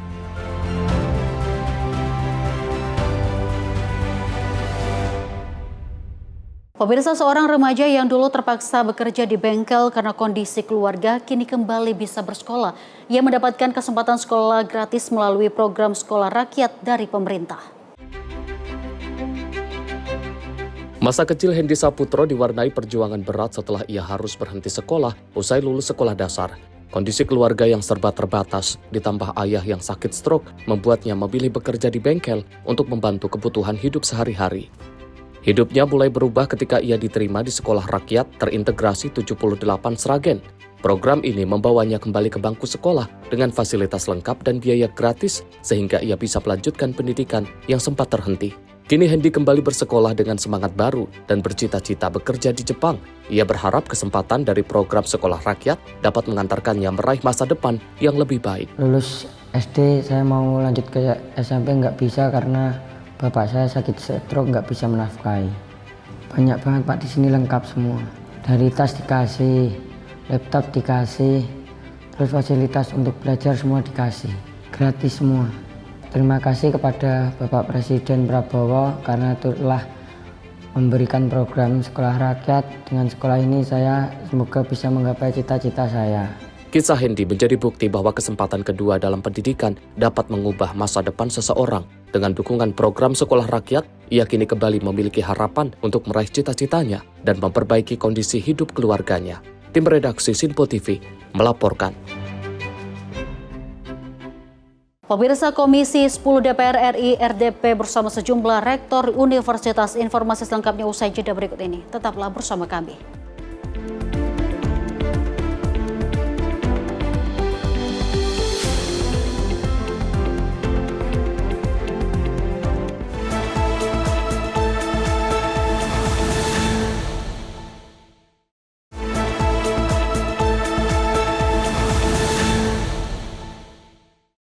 Terima kasih pemirsa, Anda kembali menyaksikan Menyapa Indonesia Pagi dan masih bersama saya Deo Manik.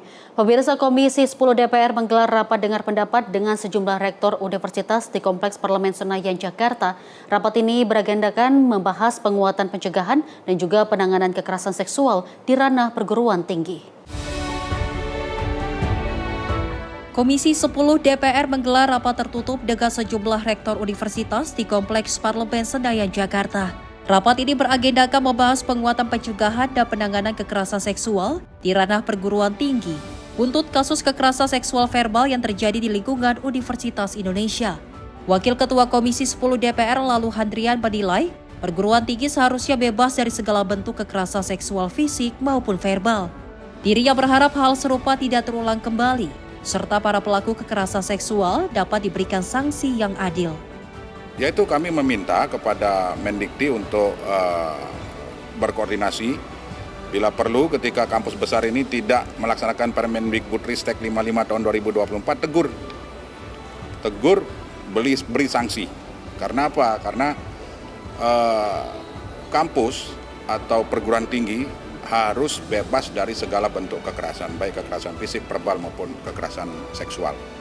Karena kampus harus memberikan contoh yang baik kepada masyarakat, kampus harus menjadi tempat edukasi, tempat mempersiapkan generasi penerus bangsa yang akan melanjutkan tongkat estafet pembangunan bangsa kita.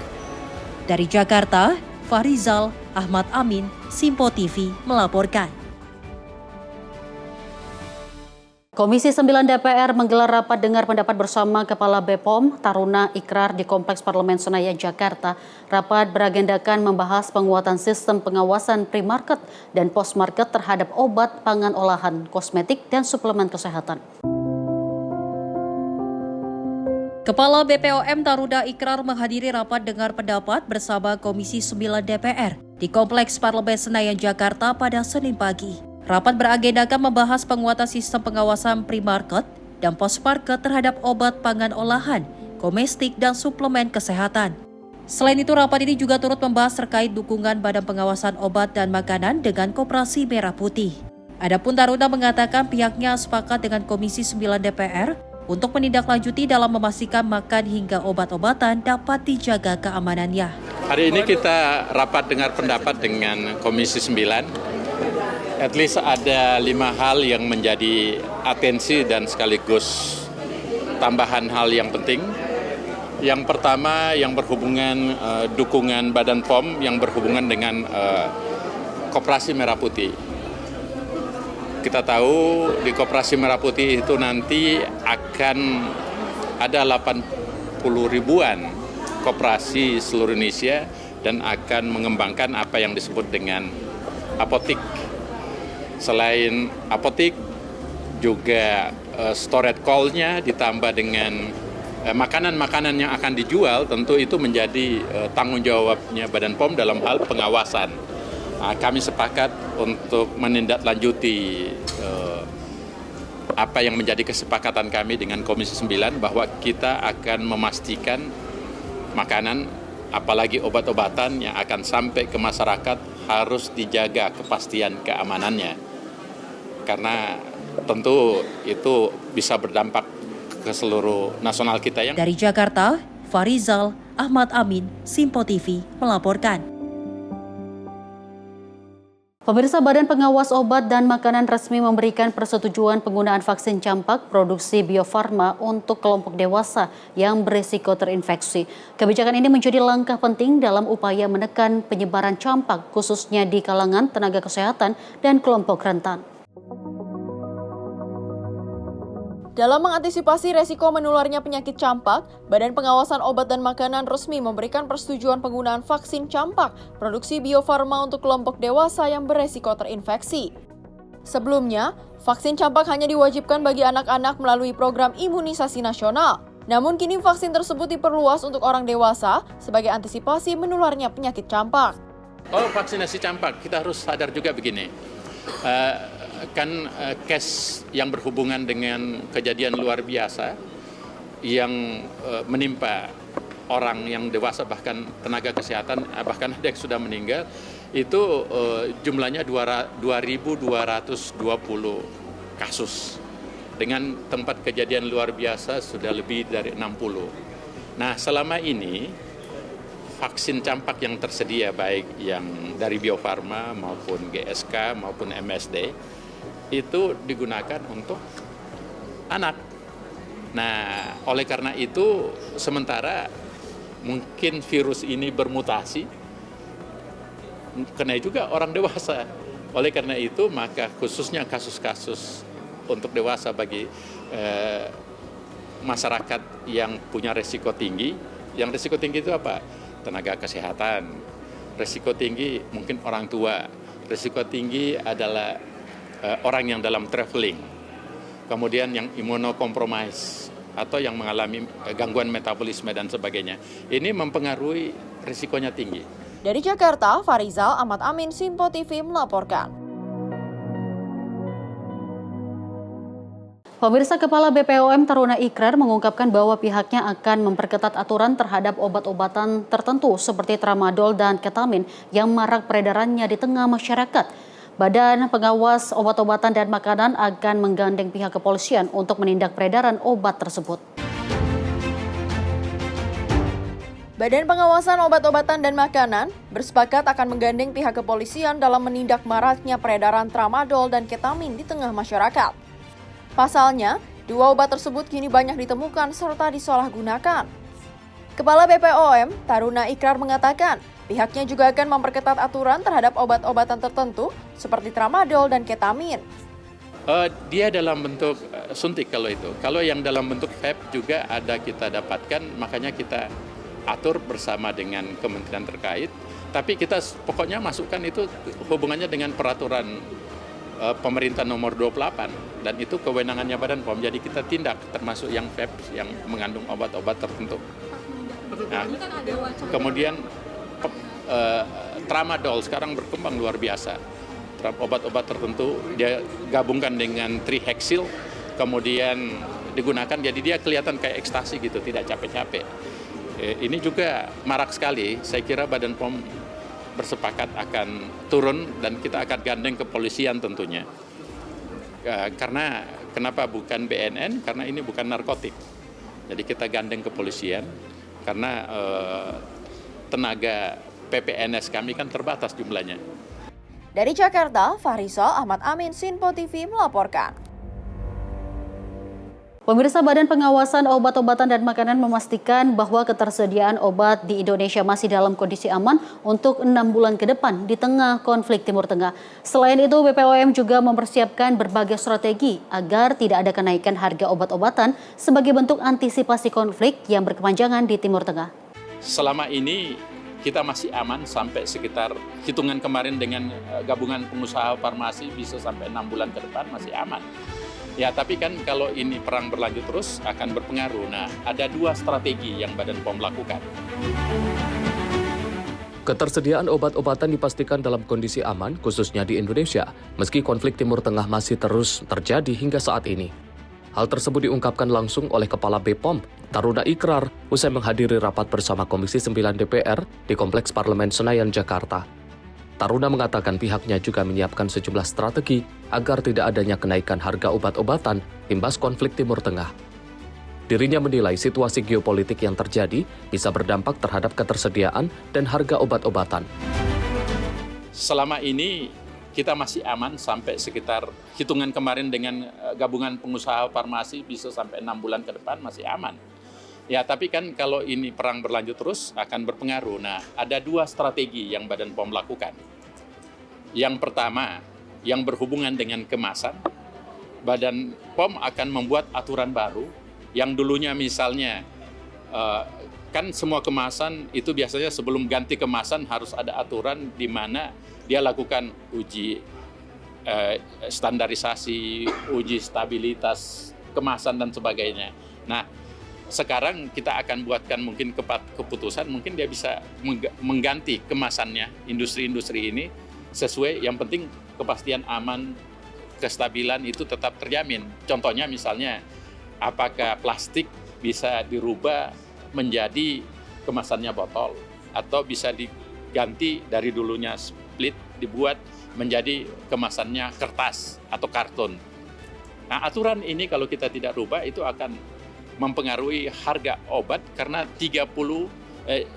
sekitar 30% kemasan itu mempengaruhi harga obat. Nah, jadi kalau kita bisa mempermudah di sini, tentu itu bisa mengurangi. Dari Jakarta, Farizal Ahmad Amin, Sinpo TV melaporkan. Pemirsa, pemerintah terus mempercepat proses pembangunan koperasi desa Kelurahan Merah Putih di lebih dari 30.000 titik di seluruh wilayah Indonesia. Hadirnya koperasi desa Kelurahan Merah Putih dinilai dapat mempermudah akses masyarakat desa terhadap pusat logistik, keuangan, dan ekonomi.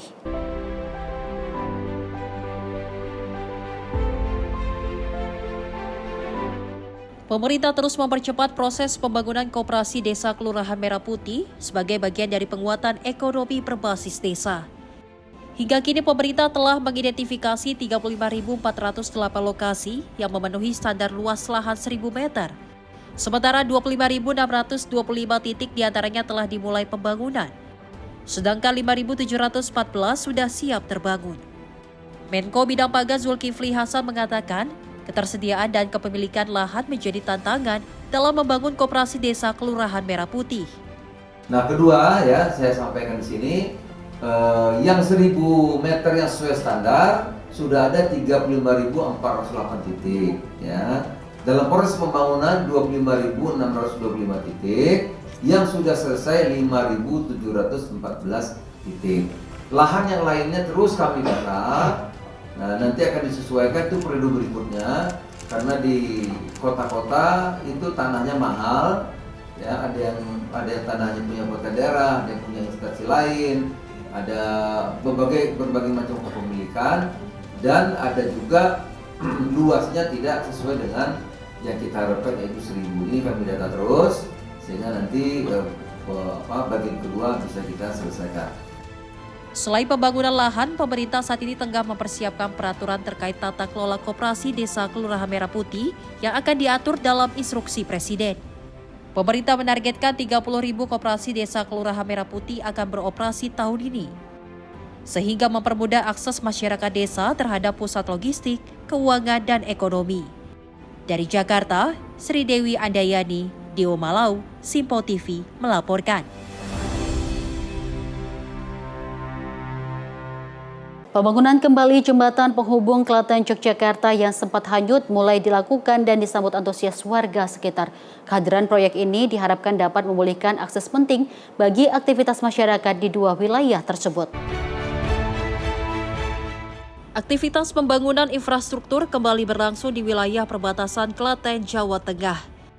Proyek ini melibatkan kerjasama antara personil TNI dan warga sekitar yang mulai mengerjakan pembangunan jembatan di sisi aliran sungai. Jembatan yang dibangun berupa jembatan gantung ini merupakan bagian dari program jembatan perintis Garuda Inisiasi Presiden Prabowo Subianto. Nantinya jembatan tersebut diharapkan dapat memperlancar akses masyarakat Klaten menuju Kabupaten Gunung Kidul, Daerah Istimewa Yogyakarta. Pekerjaan awal saat ini difokuskan pada pengerukan tanah, pemasangan rangka besi, hingga pengecoran fondasi agar lebih kuat. Masyarakat setempat menyambut baik pembangunan tersebut, karena dinilai sangat membantu mobilitas sehari-hari, mulai dari sekolah, lahan pertanian, hingga pasar. Warga juga berharap proyek ini dapat segera selesai sehingga kembali menghadirkan akses penghubung yang sebelumnya sempat terputus setelah jembatan lama hanyut terbawa arus sungai. Kurang lebih 200 meter itu udah wilayah Gunung Kidul yang pegunungannya moncol ngalir niku ke arah utara niku, dan itu terus jembatan ini dipakai ya dari warga Gunung Kidul, dari warga Klaten. Jadi akses untuk ke sekolah, aktivitas belum ada yang membangun. Baru kali ini mau dibangun sama Bapak TNI ini. Bantuan dari Pak Presiden ya? Bantuan dari Pak Presiden, katanya dari Pak Presiden gitu. Kami sebagai warga sangat-sangat senang, sangat-sangat berterima kasih akan dibangun jembatan ini.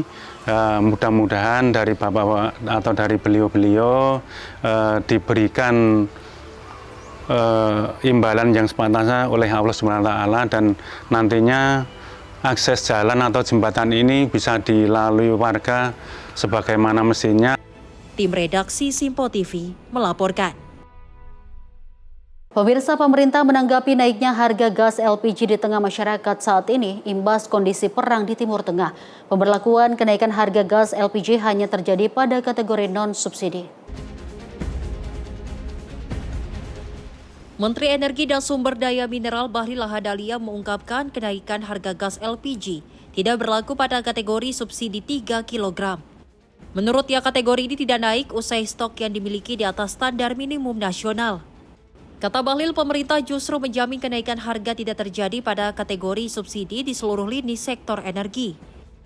Pemberlakuan kenaikan harga gas LPG terjadi di kategori non-subsidi yang masif digunakan di sektor industri baik hotel maupun restoran.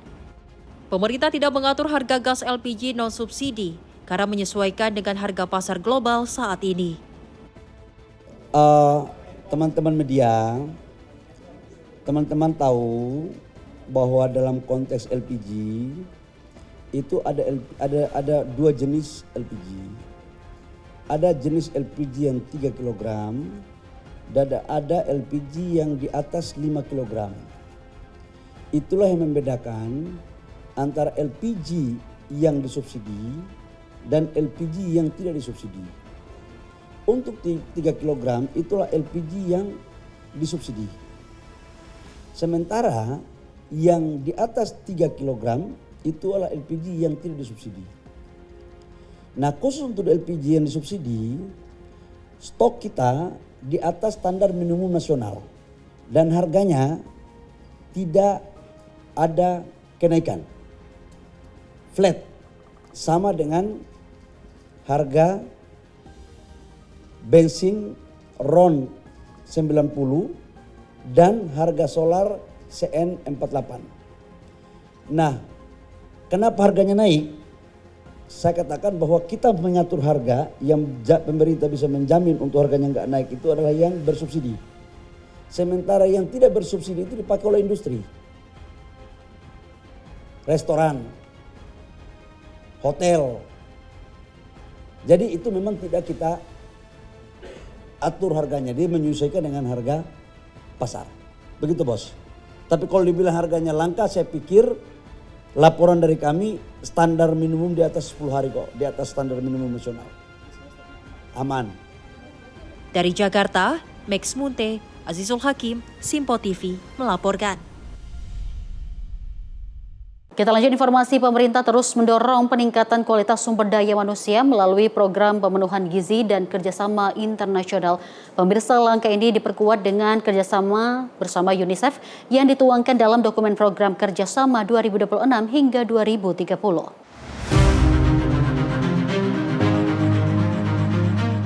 Kepala Badan Perencanaan Pembangunan Nasional Rahmat Pambudi menyampaikan program prioritas pemerintah saat ini berfokus pada pemenuhan kebutuhan dasar masyarakat, terutama asupan gizi.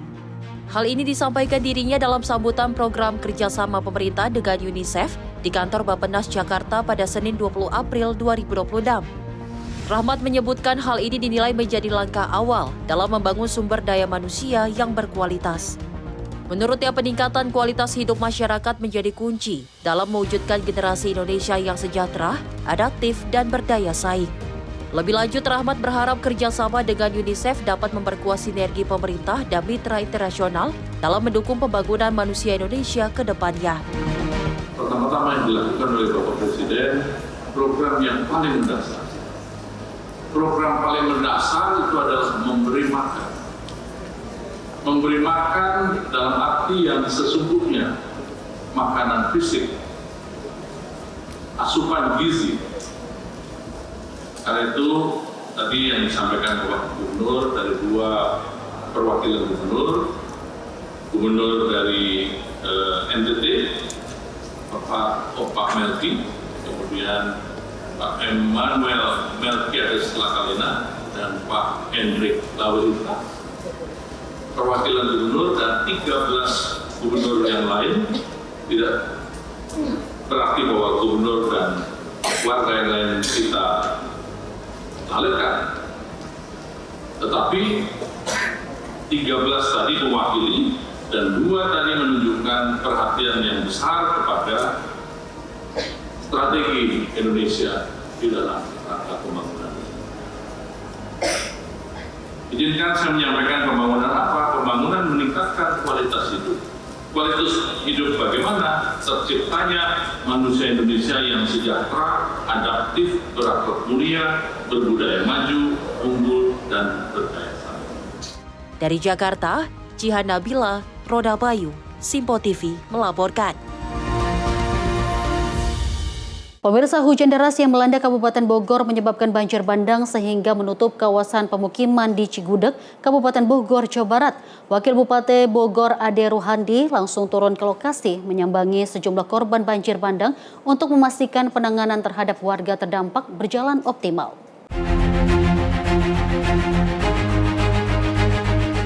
Pasca bencana banjir bandang di sejumlah titik di wilayah Cikudek, Wakil Bupati Bogor Jaro Ade sambangi para korban bencana alam di Desa Rengas Cacar, Kecamatan Cikudek, Kabupaten Bogor pada Minggu dini hari. Sejumlah korban bencana alam mengungsi di masjid terdekat yang telah disediakan aparat desa dan merasa khawatir banjir kembali terjadi. Akibat banjir bandang sebanyak 6 desa, yakni Desa Cintamanik, Desa Argapura, Desa Bangunjaya, Desa Rengas Cacar, Desa Tegalega, dan Desa Batu Jajar terdampak akibat bencana tersebut. Ya, tadi kita ada laporan dari BPBD maupun juga WA langsung dari Pak Dan Ramil, Pak Kapolsek maupun juga rekan-rekan para kepala desa, karena memang dari siang saya memonitor beberapa titik bencana sehingga belum sempat kembali ke Cibinong. Ternyata sore ada hujan cukup deras, terutama yang di bantaran sungai, karena cuaca yang susah ditebak. Nah, sehingga pasca sore ternyata betul ada hujan deras yang berakibat beberapa titik luapan sungai dan juga beberapa rumah yang terkena banjir. Saya harap teman-teman semua dari PMI maupun juga kedinasan mobil sudah dipersiapkan kalau diperlukan untuk ke rumah sakit. Salah satunya adalah di masjid, ini dipakai tempat pengungsian sementara. Sejauh ini ada berapa titik sih Pak yang mengalami terdampak bencana? Baru yang kita monitor pada malam ini di Desa Cintamanik, Argapura, Bangunjaya, Rengas Jajar, Batu Jajar, Tegalega tadi ada beberapa titik tapi sudah dikunjungi oleh Kepala Desa dan Babinsa dan Babinmas tim, dan juga saya akan monitor di Dago itu sementara untuk di sektor wilayah barat. Wabub Bogor didampingi sejumlah BPBD Kabupaten Bogor, Koramil Cikudek, Polsek Cikudek, dan sejumlah relawan bencana alam menyisir sejumlah rumah warga yang terdampak bencana alam. Dari Kabupaten Bogor, jurnalis Info TV melaporkan. Pemirsa, jelang musim haji, akses masuk Arab Saudi diperketat. Informasi selengkapnya usai jeda berikut ini. Tetaplah bersama kami di Menyapa Indonesia Pagi.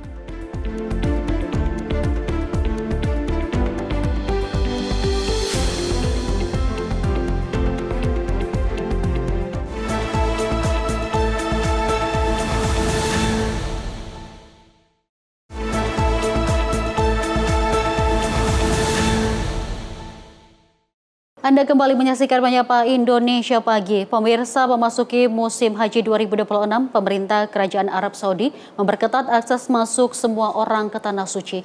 Tak hanya kendaraan pribadi, pemeriksaan juga dilakukan oleh bus-bus yang mengangkut penumpang menuju ke Arab Saudi. Kepolisian Arab Saudi melakukan pemeriksaan sangat ketat saat memasuki musim haji 1447 Hijriah 2026. Kepolisian mencegat bus petugas haji di Jalan Tol Mekah Jeddah 20 km sebelum masuk kota Mekah pada Sabtu 18 April 2026 waktu Arab Saudi. Setelah melakukan pemeriksaan, salah seorang petugas polisi naik ke atas bus. Ia menghitung satu persatu petugas yang sudah memakai pakaian ihram. Pemeriksaan kembali terjadi pada 12 km sebelum masuk kota Mekah. Langkah ini bagian dari pengawasan ketat pemerintah Arab Saudi. Pemerintah Arab Saudi resmi memberlakukan pembatasan ketat masuk ke Mekah mulai 13 April 2026 sebagai bagian dari persiapan penyelenggaraan ibadah haji. Dalam aturan terbaru ini, akses ke Mekah hanya diberikan kepada pemegang visa haji resmi, pekerja dengan izin khusus di area tempat suci, dan penduduk dengan identitas resmi yang diterbitkan di Mekah. Langkah ini diambil untuk memastikan kelancaran dan keselamatan pelaksanaan ibadah haji yang setiap tahun diikuti jutaan jemaah dari seluruh dunia. Pemerintah juga menetapkan bahwa 18 April 2026 menjadi batas akhir bagi jemaah asing pemegang visa umroh untuk meninggalkan Arab Saudi. Setelah tanggal tersebut, penerbitan izin umroh melalui platform nusuk dihentikan sementara hingga 31 Mei. Semua jenis visa selain visa haji tidak diperbolehkan masuk ke Mekah. Kebijakan ini bertujuan mengendalikan kepadatan menjelang puncak musim haji. Pemerintah mengingatkan seluruh pihak agar mematuhi aturan yang berlaku.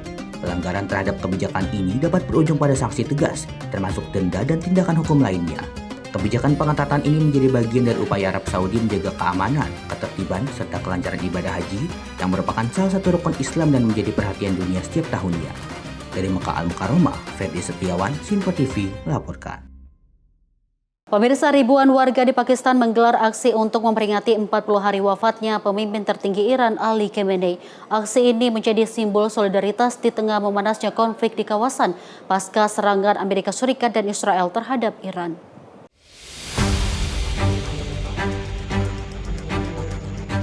Ribuan warga di Gilgit-Baltistan, Pakistan menggelar aksi untuk memperingati 40 hari wafatnya pemimpin tertinggi Iran Ali Khamenei yang gugur dalam serangan udara Amerika Serikat dan Israel.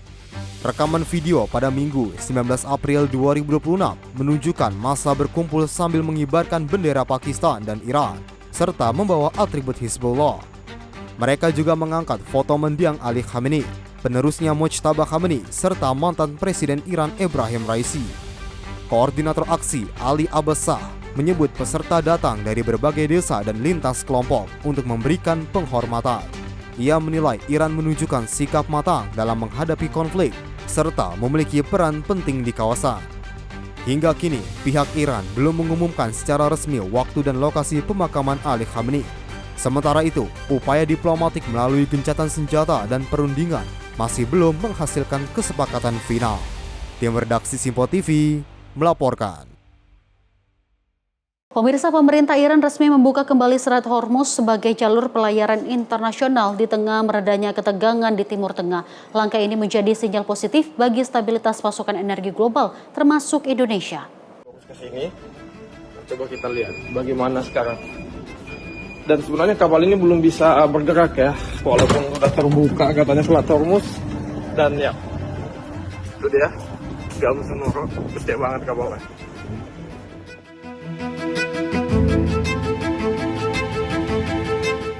Pemerintah Iran resmi membuka kembali Selat Hormuz sebagai jalur pelayaran internasional pada Jumat 17 April 2026 seiring kesepakatan gencatan senjata antara Iran dan Amerika Serikat. Kebijakan ini dinilai menjadi sinyal meredanya ketegangan di kawasan Timur Tengah sekaligus berdampak positif bagi stabilitas energi global.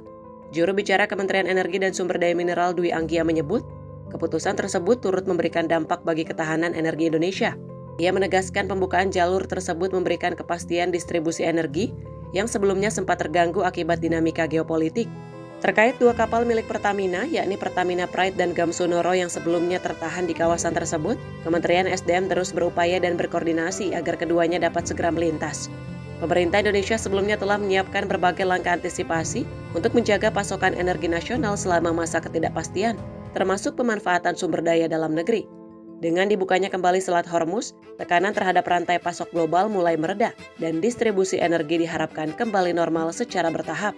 Tim redaksi Sinpo TV melaporkan. Pemirsa, ketegangan di kawasan Teluk kembali meningkat setelah kapal perang Amerika Serikat menembaki kapal kargo berbendera Iran. Insiden terjadi saat Washington terus menegakkan blokade terhadap pelabuhan Iran, menyusul keputusan Teheran menutup kembali Selat Hormuz.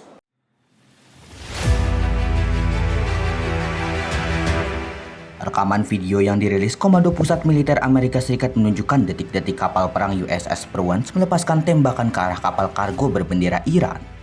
Sebelum tembakan dilepaskan, personel marinir Amerika terdengar memberikan peringatan agar awak kapal mengosongkan ruang mesin.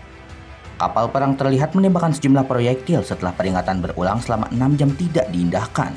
Menurut keterangan militer Amerika Serikat, kapal MV Tuska sedang berlayar di Laut Arab bagian utara dengan kecepatan 17 knot menuju Bandar Abbas, Iran. Setelah gagal mematuhi peringatan, USS Perwans mengarahkan evakuasi ruang mesin sebelum akhirnya melakukan penindakan. Presiden Amerika Serikat Donald Trump menyatakan pasukan marinir telah mengambil alih kapal tersebut setelah sebelumnya memberikan peringatan. Trump juga menyebut kapal tersebut berada di bawah sanksi Departemen Keuangan Amerika Serikat dan saat ini tengah dilakukan pemeriksaan terhadap muatannya. Insiden ini terjadi setelah Iran mengumumkan penutupan kembali Selat Hormuz yang merupakan jalur krusial perdagangan energi dunia.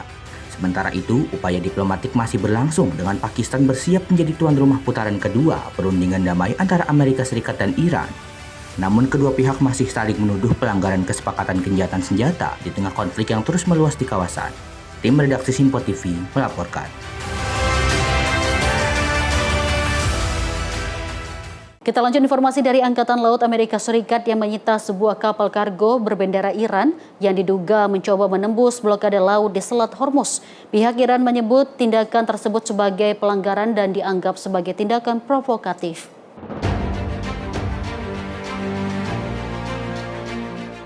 Pasukan Angkatan Laut Amerika Serikat melakukan intersepsi dan penyitaan terhadap sebuah kapal kargo berbendera Iran di perairan dekat Selat Hormuz.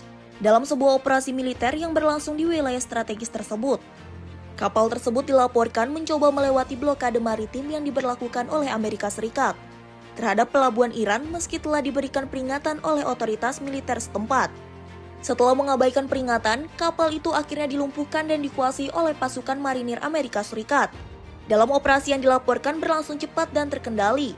Insiden ini menjadi intersepsi pertama sejak blokade tersebut dimulai pekan lalu, sekaligus menandai peningkatan tindakan penegakan di lapangan. Pihak Iran menyebut tindakan tersebut sebagai pelanggaran dan mengancam akan memberikan respon terhadap apa yang dianggap sebagai tindakan provokatif. Penyitaan ini terjadi di tengah ketegangan yang masih tinggi antara kedua negara, serta proses diplomasi yang masih terhambat dan belum menunjukkan tanda-tanda terobosan. Selat Hormuz sendiri merupakan jalur strategis dunia yang dilalui sebagian besar pasokan energi global, sehingga setiap gangguan di kawasan ini berpotensi berdampak luas. Hingga kini, situasi di kawasan masih terus mendapat perhatian dunia, di tengah resiko eskalasi lebih lanjut, serta kekhawatiran akan terjadinya konflik yang lebih besar di kawasan. Tim redaksi Sinpo TV melaporkan.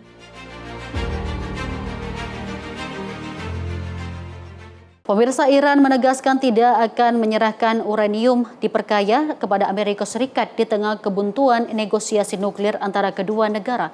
Hingga kini hal itu juga masih diwarnai perbedaan tajam terkait program nuklir dan syarat perundingan.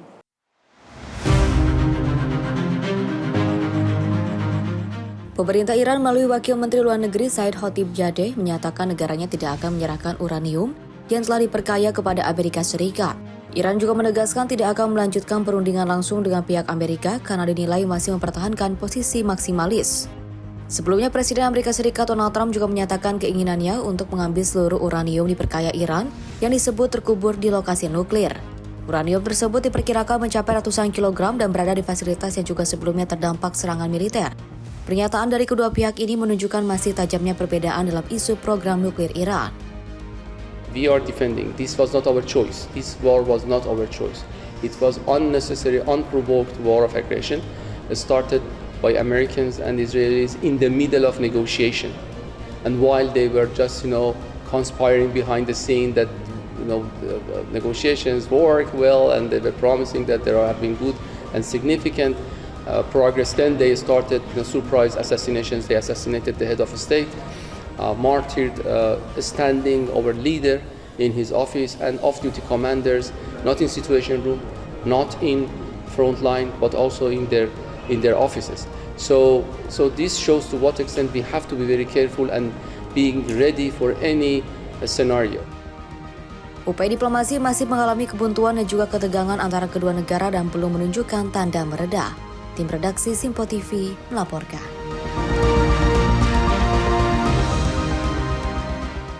Warga di Lebanon Selatan mulai kembali ke tempat tinggal mereka pada hari Minggu ini dan mereka juga disambut dengan pemandangan pilu akibat kehancuran luas pasca 6 pekan konflik antara Hezbollah dan Israel.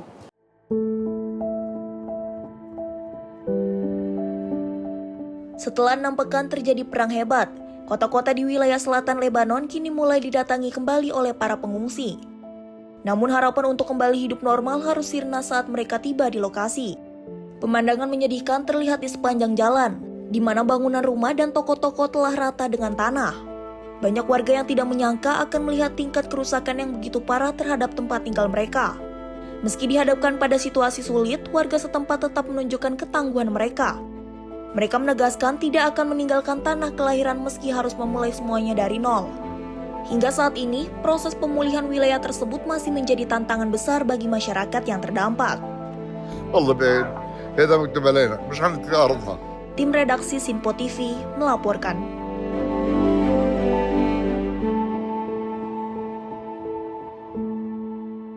Pemirsa, seorang pelaku penembakan di ibu kota Ukraina ditembak mati oleh pihak berwenang setempat. Selain menyandra warga di sebuah supermarket, aksi pelaku ini menewaskan 6 orang.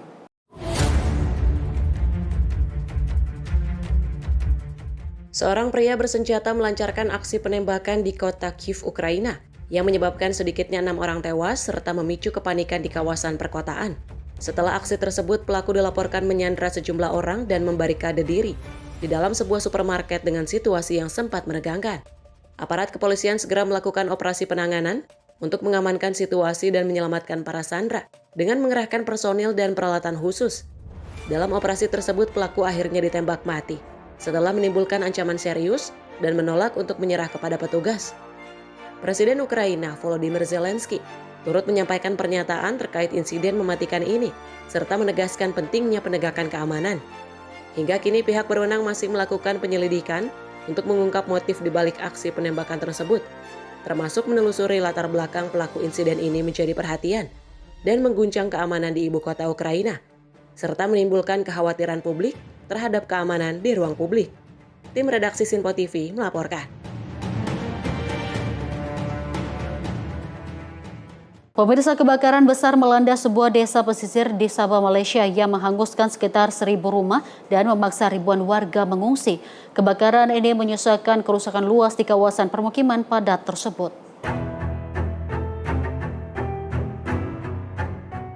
Kebakaran hebat melanda pemukiman rumah panggung di wilayah pesisir Sabah, Malaysia, dan dengan cepat menyebar ke seluruh area yang diduga dipicu kondisi lingkungan yang rentan terhadap api. Rekaman video menunjukkan kepulan asap tebal membumbung tinggi saat api melalap deretan rumah kayu yang berdiri rapat satu sama lain, sehingga mempercepat penyebaran api ke pemukiman sekitar. Kondisi pemukiman yang padat dan dinominasi material mudah terbakar membuat api cepat meluas hingga menghanguskan sekitar 1.000 rumah dalam waktu yang relatif singkat. Sejumlah warga terlihat berdiri di antara puing-puing setelah rumah mereka ludes terbakar, sementara tim darurat terus melakukan penanganan dan berupaya menstabilkan situasi di lokasi kejadian. Petugas pemadam kebakaran menyatakan akses jalan yang sempit serta kondisi angin kencang menjadi hambatan dalam proses pemadaman dan memperlambat upaya penanganan di lapangan. Lebih dari 9.000 orang dilaporkan terdampak kebakaran dan terpaksa meninggalkan tempat tinggal mereka untuk mencari tempat yang lebih aman. Hingga kini belum ada laporan mengenai korban jiwa, namun penyelidikan masih dilakukan untuk mengetahui penyebab kebakaran serta mencegah kejadian serupa di masa mendatang. Pemerintah Malaysia menyatakan telah menyiapkan bantuan darurat dan tempat tinggal sementara bagi para korban terdampak sebagai bagian dari upaya penanganan pasca bencana. Tim redaksi Sinpo TV melaporkan. Kita lanjut informasi militer Israel yang menyatakan pihaknya akan mengambil tindakan tegas setelah beredar rekaman video yang menunjukkan seorang prajurit IDF merusak patung Yesus di Lebanon Selatan. IDF menyatakan akan mengambil langkah yang tepat terhadap pihak yang terlibat dalam insiden tersebut.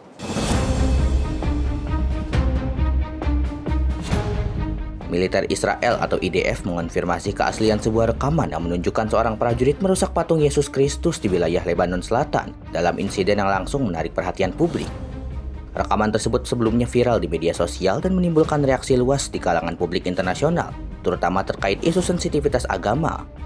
Dalam pernyataannya, IDF menyebutkan tindakan prajurit tersebut tidak sesuai dengan nilai-nilai militer dan dianggap sebagai pelanggaran serius yang bertentangan dengan standar perilaku pasukan. Pihak militer juga menegaskan bahwa penyelidikan lebih lanjut sedang dilakukan oleh Komando Utara untuk mengetahui rincian kejadian dari pihak terkait. IDF menyatakan akan mengambil langkah yang tepat terhadap pihak yang terlibat dalam insiden tersebut sesuai hasil penyelidikan dan menjamin penegakan disiplin internal. Insiden ini terjadi di tengah situasi yang masih tegang meski gencatan senjata antara Israel dan Lebanon telah mulai berlaku dengan kondisi keamanan yang masih rentan terhadap konflik terbuka. Israel sendiri dikabarkan berencana membentuk zona keamanan di sepanjang perbatasan hingga Sungai Litani sebagai bagian dari strategi pengamanan wilayah. Hingga saat ini perkembangan kasus ini masih terus dipantau, seiring dengan proses penyelidikan yang berjalan serta menjadi perhatian komunitas internasional. Tim redaksi Sinpo TV melaporkan. Pemirsa, tim penyelamat masih terus mencari korban dan penyintas di bawah reruntuhan pasca serangan udara Israel di kota Tire, Lebanon. Hingga hari keempat proses evakuasi masih berlangsung di tengah puing-puing bangunan.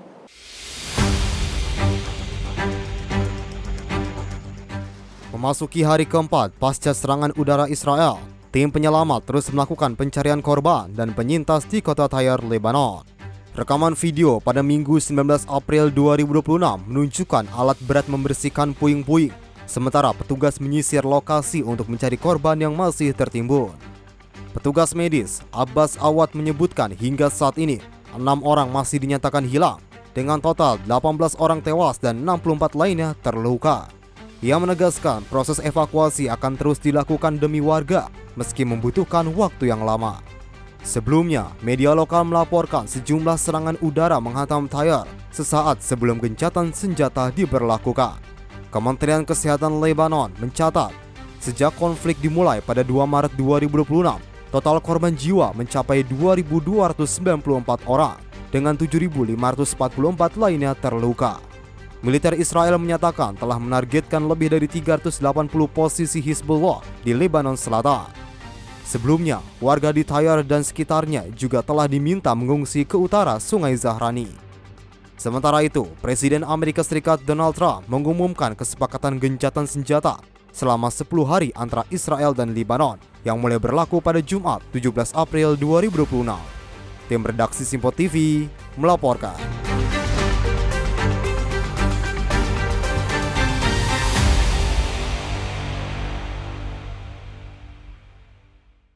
Pemirsa, informasi tadi menutup perjumpaan kita di Menyapa Indonesia pagi hari ini. Saya Dewi Manik mewakili kru yang bertugas pamit. Terima kasih atas kebersamaan Anda. Selamat pagi, sampai jumpa.